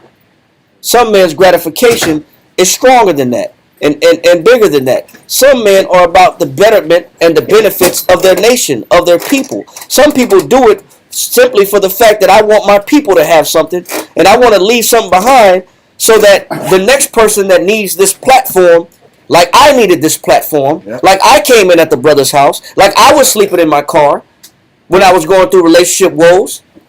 My whole trunk was full of my closet. Like I was sleeping in my backseat when my divorce wasn't strong or my relationship wasn't strong. When I was working 2 jobs and I didn't have a place to live, and brothers opened up the brother's house to me, it's only fair that I do the same to other people. Give other men a platform to stand on when they didn't have anything or no place to go to, and give them wisdom, knowledge, and understanding on top of that. So it's a victory. But it's not like I couldn't have stayed in the world and fought for myself independently. I could have done that too, like anybody else can. But everybody's craving is not the same. Everybody's gratification is not the same. Read that again, Kariah. Crave. To call for as a gratification. To long for. To long for. Everybody don't want the same thing. Yeah. Some people long for relationships. Some people long for identity. They just want to know who they are. They don't know who they are. They're just trying to find self. Who am I as a person? Who am I as a man or a woman? Who am I and what am I capable of? What's your purpose? What is my intention? What is my purpose? Why was I created? Yeah. I need to know about me. Mm-hmm. I have no knowledge of self whatsoever. Some people just want to belong. I just want to feel like I belong to something that has purpose. Mm-hmm. That to have a meaningful life. Everybody's crave is different. Everybody longs for something different. Yes, sir. I remember when I was homeless, and I seen a homeless guy coming into a gas station, and I was just trying to be kind of, because I understood his situation. We both understood each other. So I was trying to offer him something, and he was like, "Nah, that's not what I want." I was like, "What is it that you want, brother?" I was trying to give him more what he asked for. He was like, "I just want a quarter, that's it." I tried to offer him more than that. He was like, "Nah, I just want a quarter. That's literally all I want is a quarter." I said, "Damn." That's man, I seen a guy behind Wendy's. It was cold and coming out of Albuquerque on the way back to San Antonio, and I was in Gallup. And dude behind the Wendy's, I said, "Man, let me get him some fries and that chili. You know that Wendy's chili? I don't know if it's real meat, but I figured it'll warm you up. It's good for a little bit. It'll warm you up a little bit." Got the Wendy's chili with the fries. Got it for him, walked around the back behind the building, gave it to him. He said, "I want that crap." I said, "Oh, shit, okay. He didn't want it." Everybody's lust is different. Everybody craving is different. He didn't want the chili with the fries. I was thinking about just putting the fries in the chili. That's what I'm saying. You know what I'm saying? Just make chili fries. You know what I'm saying? Yeah. Look out. Not everybody want the chili fries. Everybody's craving is different. But you don't know. That's why we're having this class, because so you can understand and identify the inner workings of people. It helps you see people a little different based on the empathy they possess, whether they have it or have none.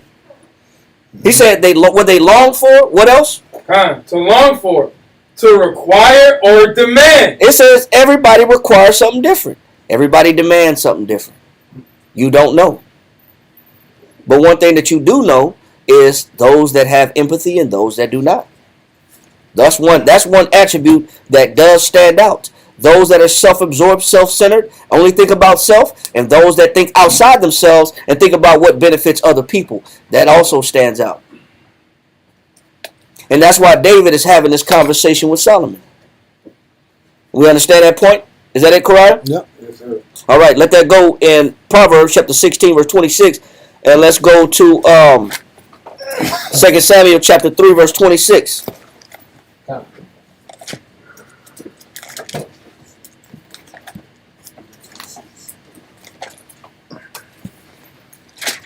God.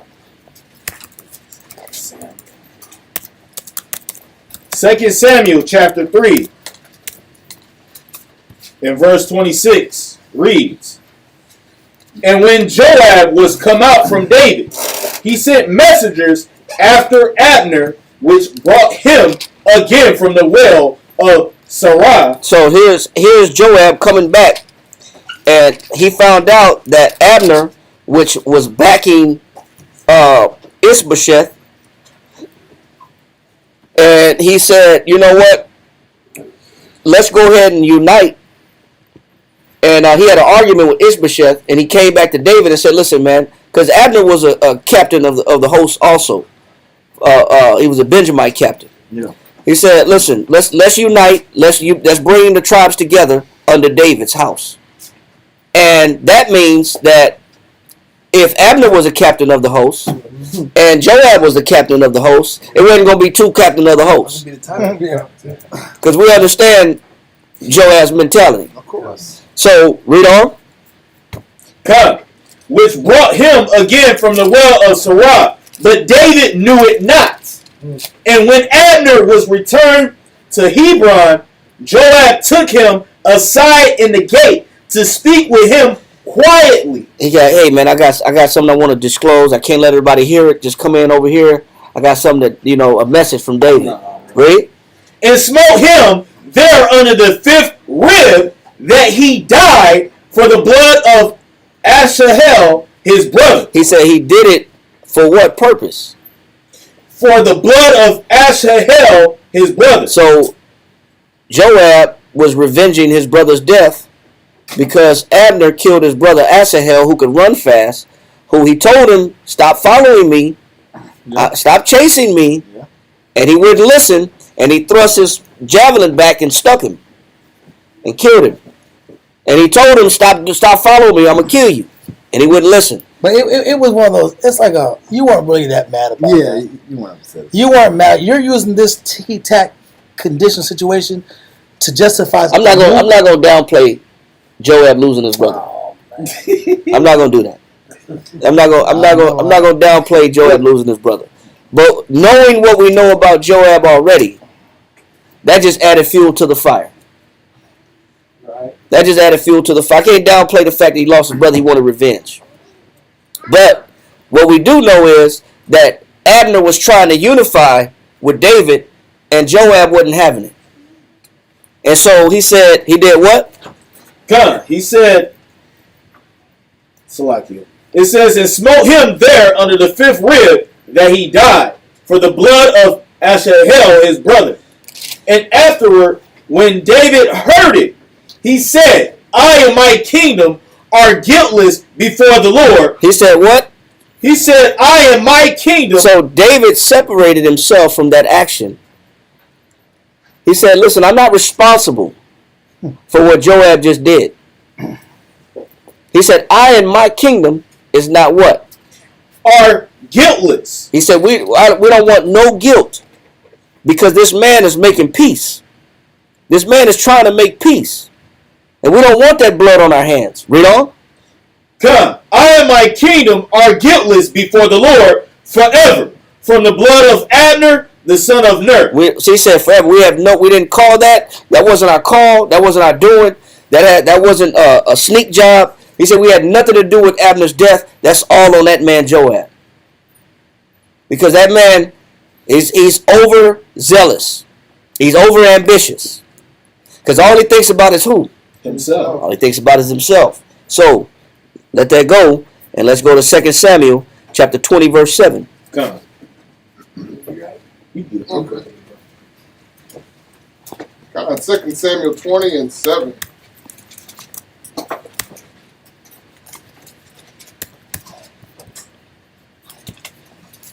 And there went out after him Joab's men, and the Cherethites, and the Pelethites, and all the mighty men.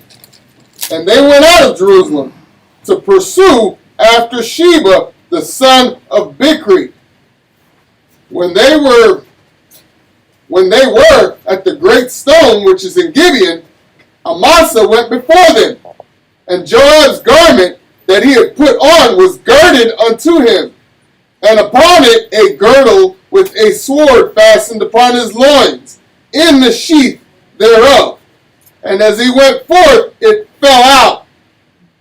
And Joab said to Amasa, Art thou in health, my brother? He said, are you in what? Art thou in health, my brother? Are you okay, my brother? Okay, yeah. Read. And Joab took Amasa by the beard with the right hand to kiss him. But Amasa took no heed to the sword that was in Joab's hand. So he smote him there with in the fifth rib. Yeah, man. In the fifth rib. He got Abner in the fifth rib. Then he hit Amasa up in the fifth rib. Yeah, this man is he must know how to. He been like you in prison. He was surgery. Like you in prison, like you just know where to stab. Like you've been practicing. like you just know where to hit him at. He said he hit him in the fifth rib. Read. And I don't know what particular organ is under the rib. I know there's the rib cage protects the organs. The liver, the lungs. Yeah, I don't know which. The liver lungs, and the lungs. Lungs. Lungs and the heart mainly. Probably he right in the heart. But I'm trying to feel right now. I'm trying to count. I'm trying to count them up. You got your heart sits halfway below underneath the rib cage, and I'm at the spleen, gallbladder. He hitting something. Heart and lungs at the same time. Yeah. Heart and the lung at the same time. Man, Questions? Yes, sir. So,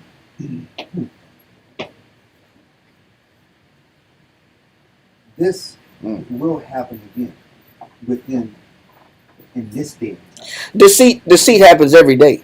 All the time. Within men that we came through. Deceit. I can't. Deceit is daily. 6:30, 8 o'clock, 7:45. I'm not trying to get prophetic and mystical. What I'm saying is, we're looking at because the inner workings of men are the same. It doesn't change. It's only a matter of time. Now, if we watch some criminal-minded movie or show that's on TV, or you could watch the everyday, daily neutral dice game that happens on every corner in America, and you're going to watch somebody get shot, stabbed for less, for pennies, for nothing, for shoes. You stepped on my shoe. I never forget the brother that got shot on the east side at the little nightclub on the east side. Midtown. I went to high school with him.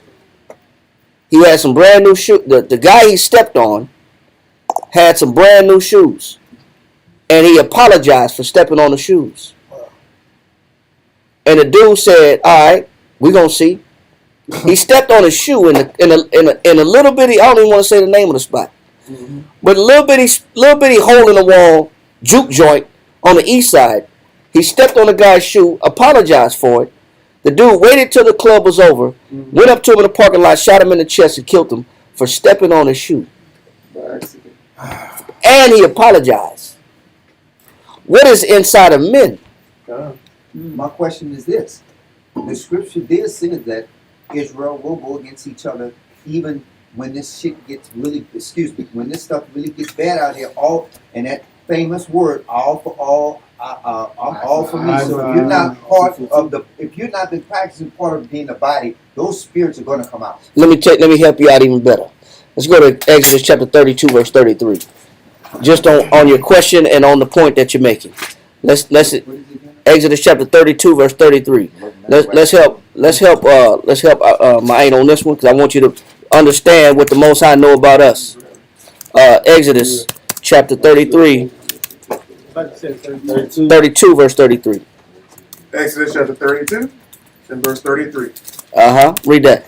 And the Most High said unto Moses. What did the Most High say to Moses? Hold on. Let Mike get it. Okay. Let me know when you got it, Mike. I see 32 and 33. Yes, sir. Okay, I got it. Go ahead. And the Most High said unto Moses. Now, who's saying this? Who's talking? The Most High said unto Moses. What does the Most High know about us? Read.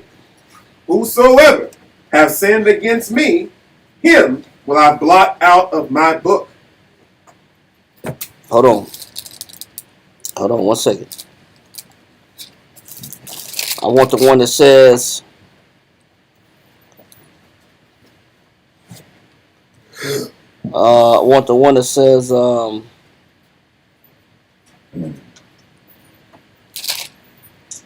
No, I wanted. I want the one that says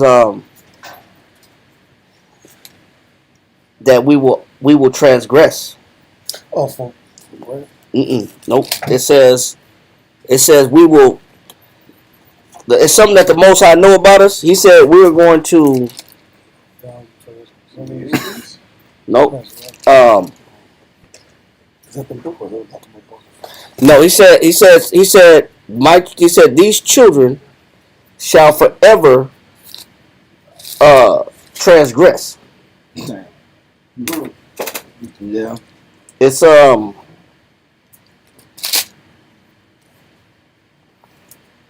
he said these people are forever gonna transgress. Let me see if I can get it.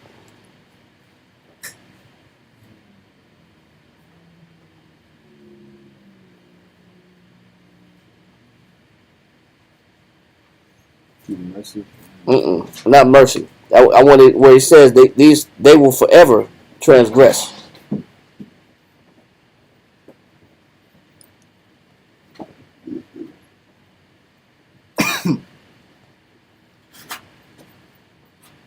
That's the whole point anyway. So the point is the Most High knows, and if somebody find it, it's in Exodus. Exodus 23:21. Read that. Beware of him and obey his voice. Provoke him not, for he will not. No, probably not. No. Anyway, I'll find it in a second. But he says that our people are always going to backslide. Always. It's in us to do that. It's in us to go left and to go negative. It's in us to betray the Most High's commandments. It's already ingrained in us. I just want to get the exact scripture that show that, and I'll find it in a second. But it's our nature to repeat those dead works. So you want that? Say that's 3. No. Well, read it. Say that's 3:22. Read it. Yeah. Oh, yeah. Second Ezra chapter 3. That give me time to find this other one. Go ahead. 22. Thus infirmity was made permanent. Read up. 21. Yeah, read 20. Read 20. Yeah. Second Ezra 3:20. And yet tookest thou not away from them a wicked heart, that thy law might bring forth fruit in them. So what Ezra is saying is the Most High gave us the law from the time of Adam. He gave us the law and gave us understanding of how to follow it. But he didn't take away the side of us that wanted to rebel, that's negative, that's evil, and it has their own desires and passions outside of the Most High. So read that again. Good. And yet tookest thou not away from them a wicked heart. So the law isn't unperfect, but the fact that we are unperfect in executing it, the fact that we have a wicked heart, the fact that we have passions and desires that don't match the Most High's passions and desires, the fact that we have psychotic issues, because again, the direction we want to go is contrary to where the Most High wants to go, is where all of our issues lie. Keep reading. Good. For the first Adam, bearing a wicked heart, What it's showing transgressed. is Adam, the father of all nations, had a wicked heart. He had instructions. He was told what to do and what not to do. The sin he did wasn't because he didn't have the knowledge of it. It wasn't because Eve tempted him. It's because he was already wicked in himself. He already had his own passions. He already had his own desires. That when it came down to making the right and wrong decisions, he didn't have enough in him to sustain righteousness. Which a lot of us, without the Most High, constantly reassuring us, constantly refreshing us, constantly remotivating us, will fall into the same pattern, the same footsteps. And this is what Ezra is bringing out. He's saying because Adam did the same thing, everyone after him followed the same action. Everyone after him had the same heart, same mindset, same selfish mind, same self-desiring, self-pleasing mindset. Read on. God. And was overcome. That heart overcame righteousness, overcame right and wrong, overcame the willingness to follow after your morals, overcame the willingness to stay on the right course, stay on the righteous path. Read on. And so be all they that are born of him. Yep. All right, so I want to finish the last part. Go ahead. Yeah. 22. Verse 22. Thus infirmity was made permanent. And this is why sickness is still around today. It was around back then, and it's going to be around tomorrow. No matter how much laws in our face, how much instruction in our face, we still have that fight. And we keep having to refresh, keep having to re-clean ourselves. Because it hasn't left us yet. Read on. Thus infirmity was made permanent, and the law also in the heart of the people with the malignity of the root. So now we have the law with us, the knowledge of what right to do, and that malignity or that evil root, the evil side in us, that's constantly weighing the balance, constantly pulling our mind one way or the other. That's why we need more law, more counsel, more scriptures to keep yourself centered, keep yourself balanced. That's why if you go a couple weeks without the scriptures, you start losing it a little bit. Without counsel, you start losing a little bit. You start reverting back to your old way of thinking, old way of processing information. Because that infirmity is still in you. It's deep rooted. You're born with it, and it gets fed and established more and more through your life circumstances. Keep reading. Come, so that the good departed away, and the evil abode still. That's all I want. Yeah, because it's showing you that root has never been removed. That evil root is not. And I'll find this verse. Can I find one scripture real quick? Yeah. You still looking for it? Yeah, go ahead. Proverbs 14 and 14. Because that give me some time. I want to really get the scripture, bro.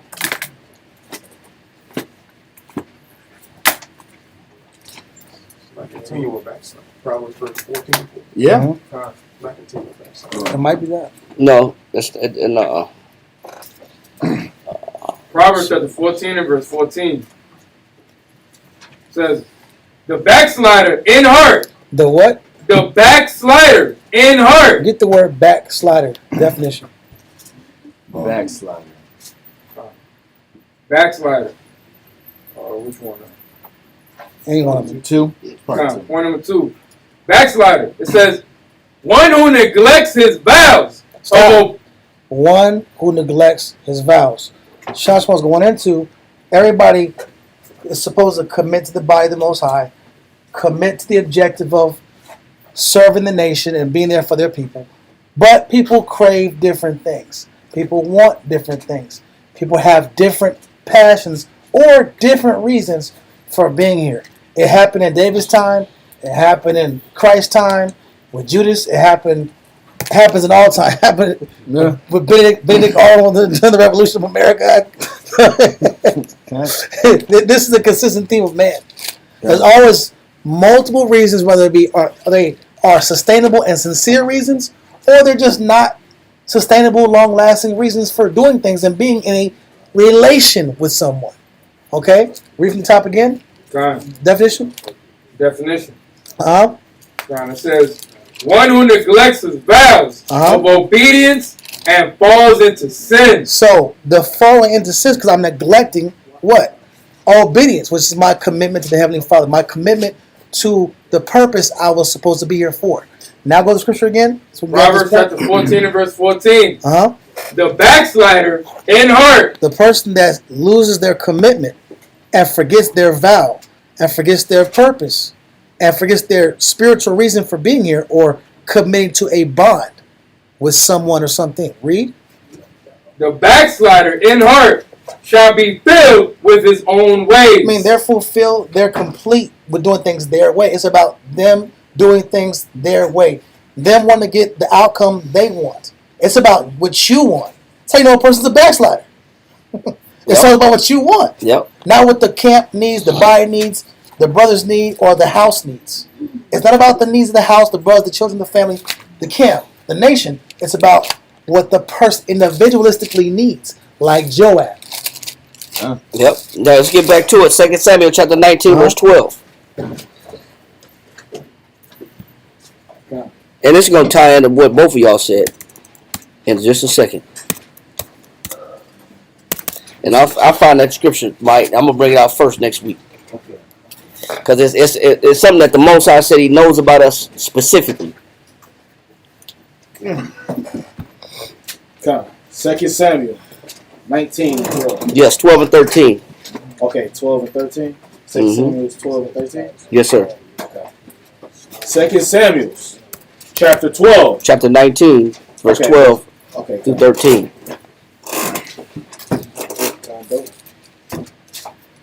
Read that. Come. 2 Samuel chapter 19 and verse 12. Ye are my brethren. Ye are my bones and my flesh. So this is David talking to Amasa, the other one that Joab killed. He said, "You are my what? Ye are my bones and my flesh." He said, "You are my bones and my flesh." Read on. Wherefore then are ye the last to bring back the king? Go ahead. And say ye to Amasa, art thou not of my bone? He said, "Aren't you of my bone?" You know why? Because Amasa was also related to David. It's tough. Amasa was related to David.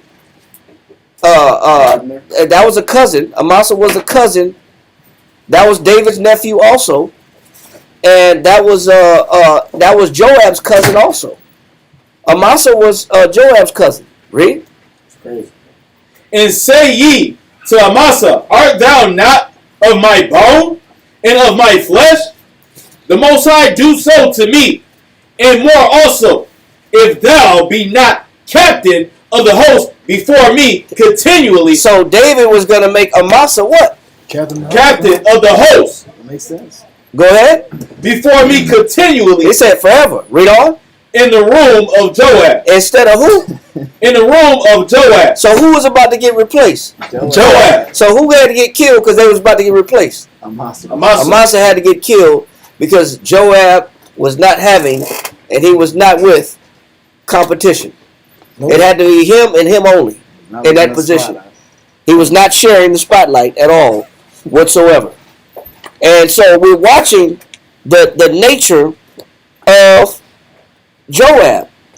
And Abner, the one he killed, warned him about his behavior. Let's go to 2 Samuel chapter 2, verse 25. He killed Abner and Amasa. 2 Samuel chapter 2, and let's read verse 25 through 26. Come.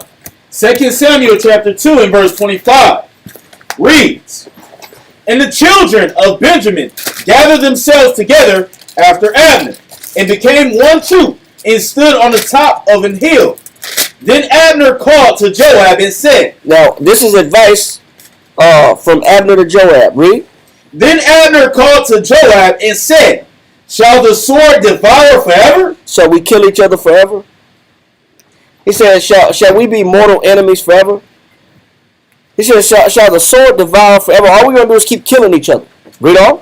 Shall the sword devour forever? Read on. Knowest thou not? It says, don't you understand about being in this mentality? He says, don't you understand what? Knowest thou not that what? That it will be bitterness. It said, what happens if you don't change? That it will be bitterness. When? In the latter end. In the what? In the latter end. So if I never develop empathy, if I never develop sympathy, what's going to happen to me in the end? Bitterness. In the latter end.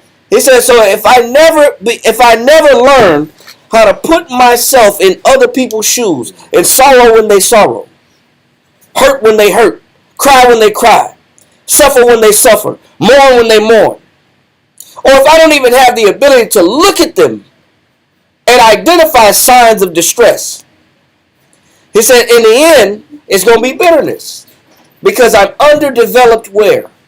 In sympathy and empathy. And sympathy and in empathy, which are critical for doing what? For gaining what? Trust. Wow. Hebrews chapter 12, verse 14 through 16. Hold on. Okay. Hebrews chapter 12, verse 14.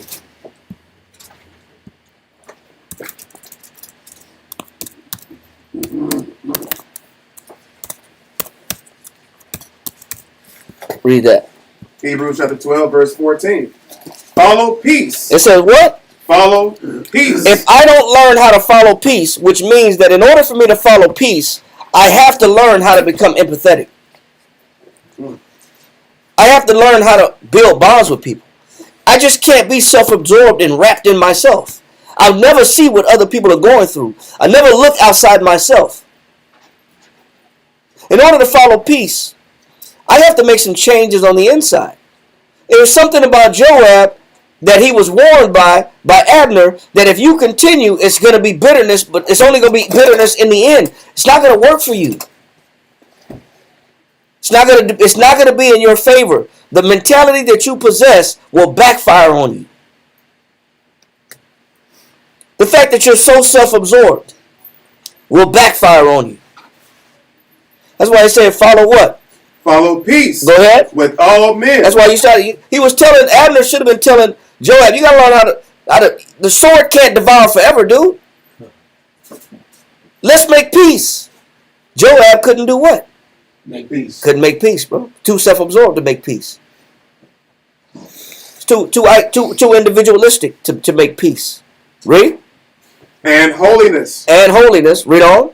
Without which. He said, if you don't follow after peace and learn how to follow after peace and holiness, without these two things, read. No man shall see the Most High. You'll never make it to the Most High. So in order to make peace, I got to learn what empathy looks like.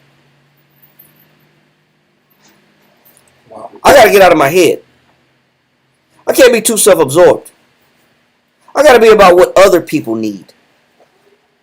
It's not always about me. Read on. Looking diligently. You better check yourself. Why? Lest any man fail of the grace of the Most High. How? Lest any root of bitterness. Just like Elisha brought out, there in man remains what? Bitterness. A root of what? Bitterness. Bitterness. That malignant root is alive in men. And you better do your best to quench it and put it to death. You better do your best to not let that root grow. And the way you do that is become empathetic and sympathetic to the people around you and not be so self-absorbed, only craving after your particular lust. You have to abandon your lust and be about the people around you. Or this root of bitterness is going to spring up and do what? Springing up trouble. Excuse me. Springing up trouble you. It's going to spring up and do what? Trouble you. It's going to spring up and trouble you. It's going to bring you trouble in your life. It's not going to be good in the end. It's going to be bitterness in the end if you don't learn to change. This was advice given to Joab from Abner. It just can't be this war. You got to learn how to be at peace with people. But if you don't know how to be empathetic, you'll never be at peace with people. Like Joab. So let's go back to 1 Kings chapter 2 and read verse 6. 1 Kings chapter 2 and verse 6 reads, do therefore according to thy wisdom. That's why he told Solomon, do therefore according to thy wisdom. Deal with Joab according to your wisdom. He said, you know what this man did to me. You know what he did to Abner. You know what he did to Amasa. Now do with him according to your wisdom. That's what he said, right? Yeah. Go ahead. And let not his hoar head. It says, do not let his gray head do what? Go down to the grave in peace. It says, do not let this gray head go down to the grave in what? In peace. Wisdom of Solomon chapter 4 verse 8 and 9.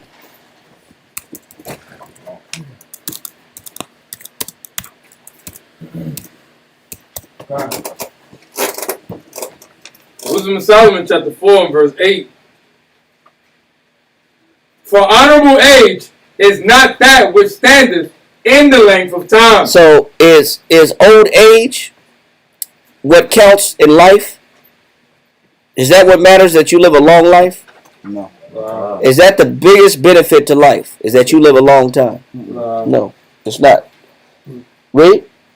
Nor that is measured by numbers of years. Or because you hit 80, 90, 100, man, you went a wonderful life. Life is not measured based upon how many years you've had. What is it based upon? Read.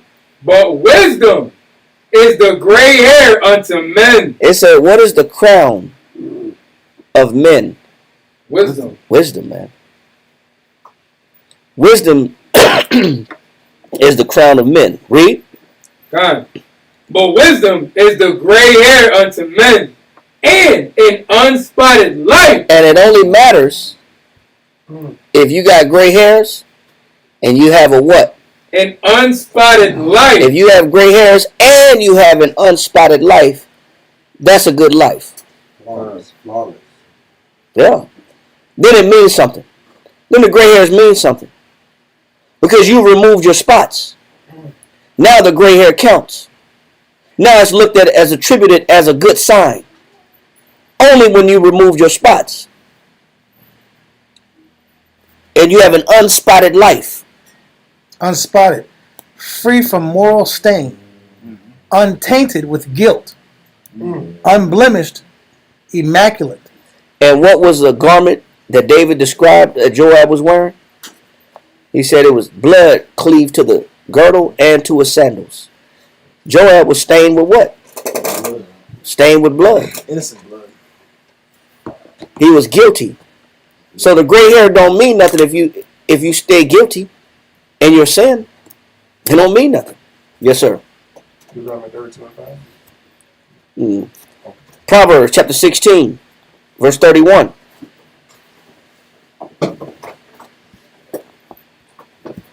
Proverbs chapter 16 and verse 31 reads, "The hoary head is a crown of glory." It said what? The hoary head is a crown of glory. Yeah, so is the gray hair a crown of glory? Yes, it is. But only if it's what? Unspotted. If it's unspotted. If you remove your spots, then that's when it's a beautiful thing. That gray hair means something. You should wear it as a badge because your life is clean. Now it's respectable. It has something to it. It holds weight. It has character because you removed your flaws. Read.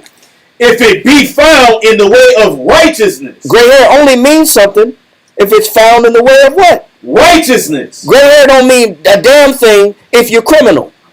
Yeah. That means you're just an old criminal. You're just an aged criminal. But it means something if your life is unspotted and it's associated with righteousness. Read. Come, verse 32. He that is slow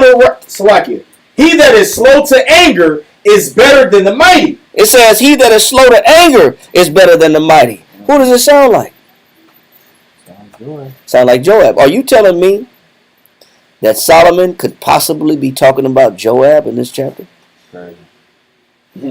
Solomon did write this. Yeah. And Solomon also did what to Joab?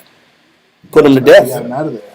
Put him to death. So read it again, because this could be Solomon talking about Joab. Proverbs chapter 16, verse 21. Come. The hoary head is a crown of glory, if it be found in the way of righteousness. But remember what David told Solomon. Don't let his hoary head go down to the grave in what? In peace. In peace. Because he wasn't righteous. Because what did he lack? Empathy and sympathy. He had neither. And therefore, because he had neither, David couldn't trust him. Because you need those two elements to develop trust. So he said, what? Read on. Come. He that is slow to anger. What was up with Joab? He wasn't slow to anger. He wasn't slow to anger. He was a hothead. Read on. He that is slow to anger is better than the mighty. And Joab was a what? Mighty. He was a mighty man. He was one of David's mighty men. But he said, listen, man, it's better to be slow to anger than it is to be a mighty man that do what? Read? Yeah. And he that ruleth his spirit than he that taketh a city. And Joab was known for taking what? Cities. Well, he took many cities. Yeah. He took cities from the Ammonites twice. Yeah. He took a Moabite stronghold, or Edomite stronghold, and killed people and put them in Petra, in the tombs of Petra. He took many cities. He told David, he said, if you don't come down here, I'm gonna name after myself. Yeah, that was one of those. That was one of them Ammonite cities. So could Solomon be talking about Joab? It's possible. It's very possible because that guy took cities, and that guy was quick to be angry. He says, and he that ruleth his spirit, now he that taketh what? A city. Last verse.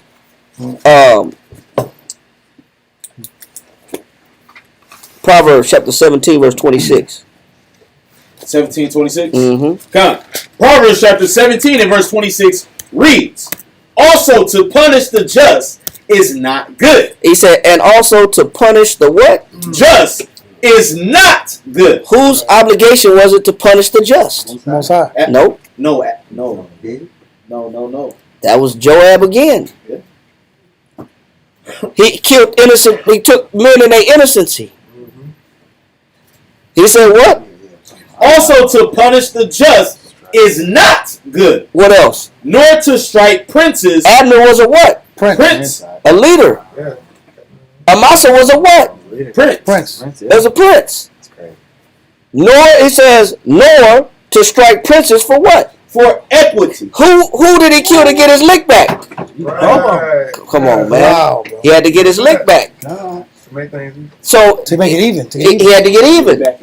He's showing. Wow. Yes. Who does it? So who? Solomon understands something as he's giving us these proverbs. He understands the mind of who? Men. Yeah. And there's one in particular that stands out that David told him to put to death. Who was it? Joab. And we'll finish the rest of this chapter next week. All right. So shalom, everybody. The water for watching online, hanging in there. I know it's a little late, but we'll be back in action on Friday, and we'll do the second round of this on Wednesday next week. All right. Shalom. All right. Shalom, everybody. Shalom. That is my guy. Yeah.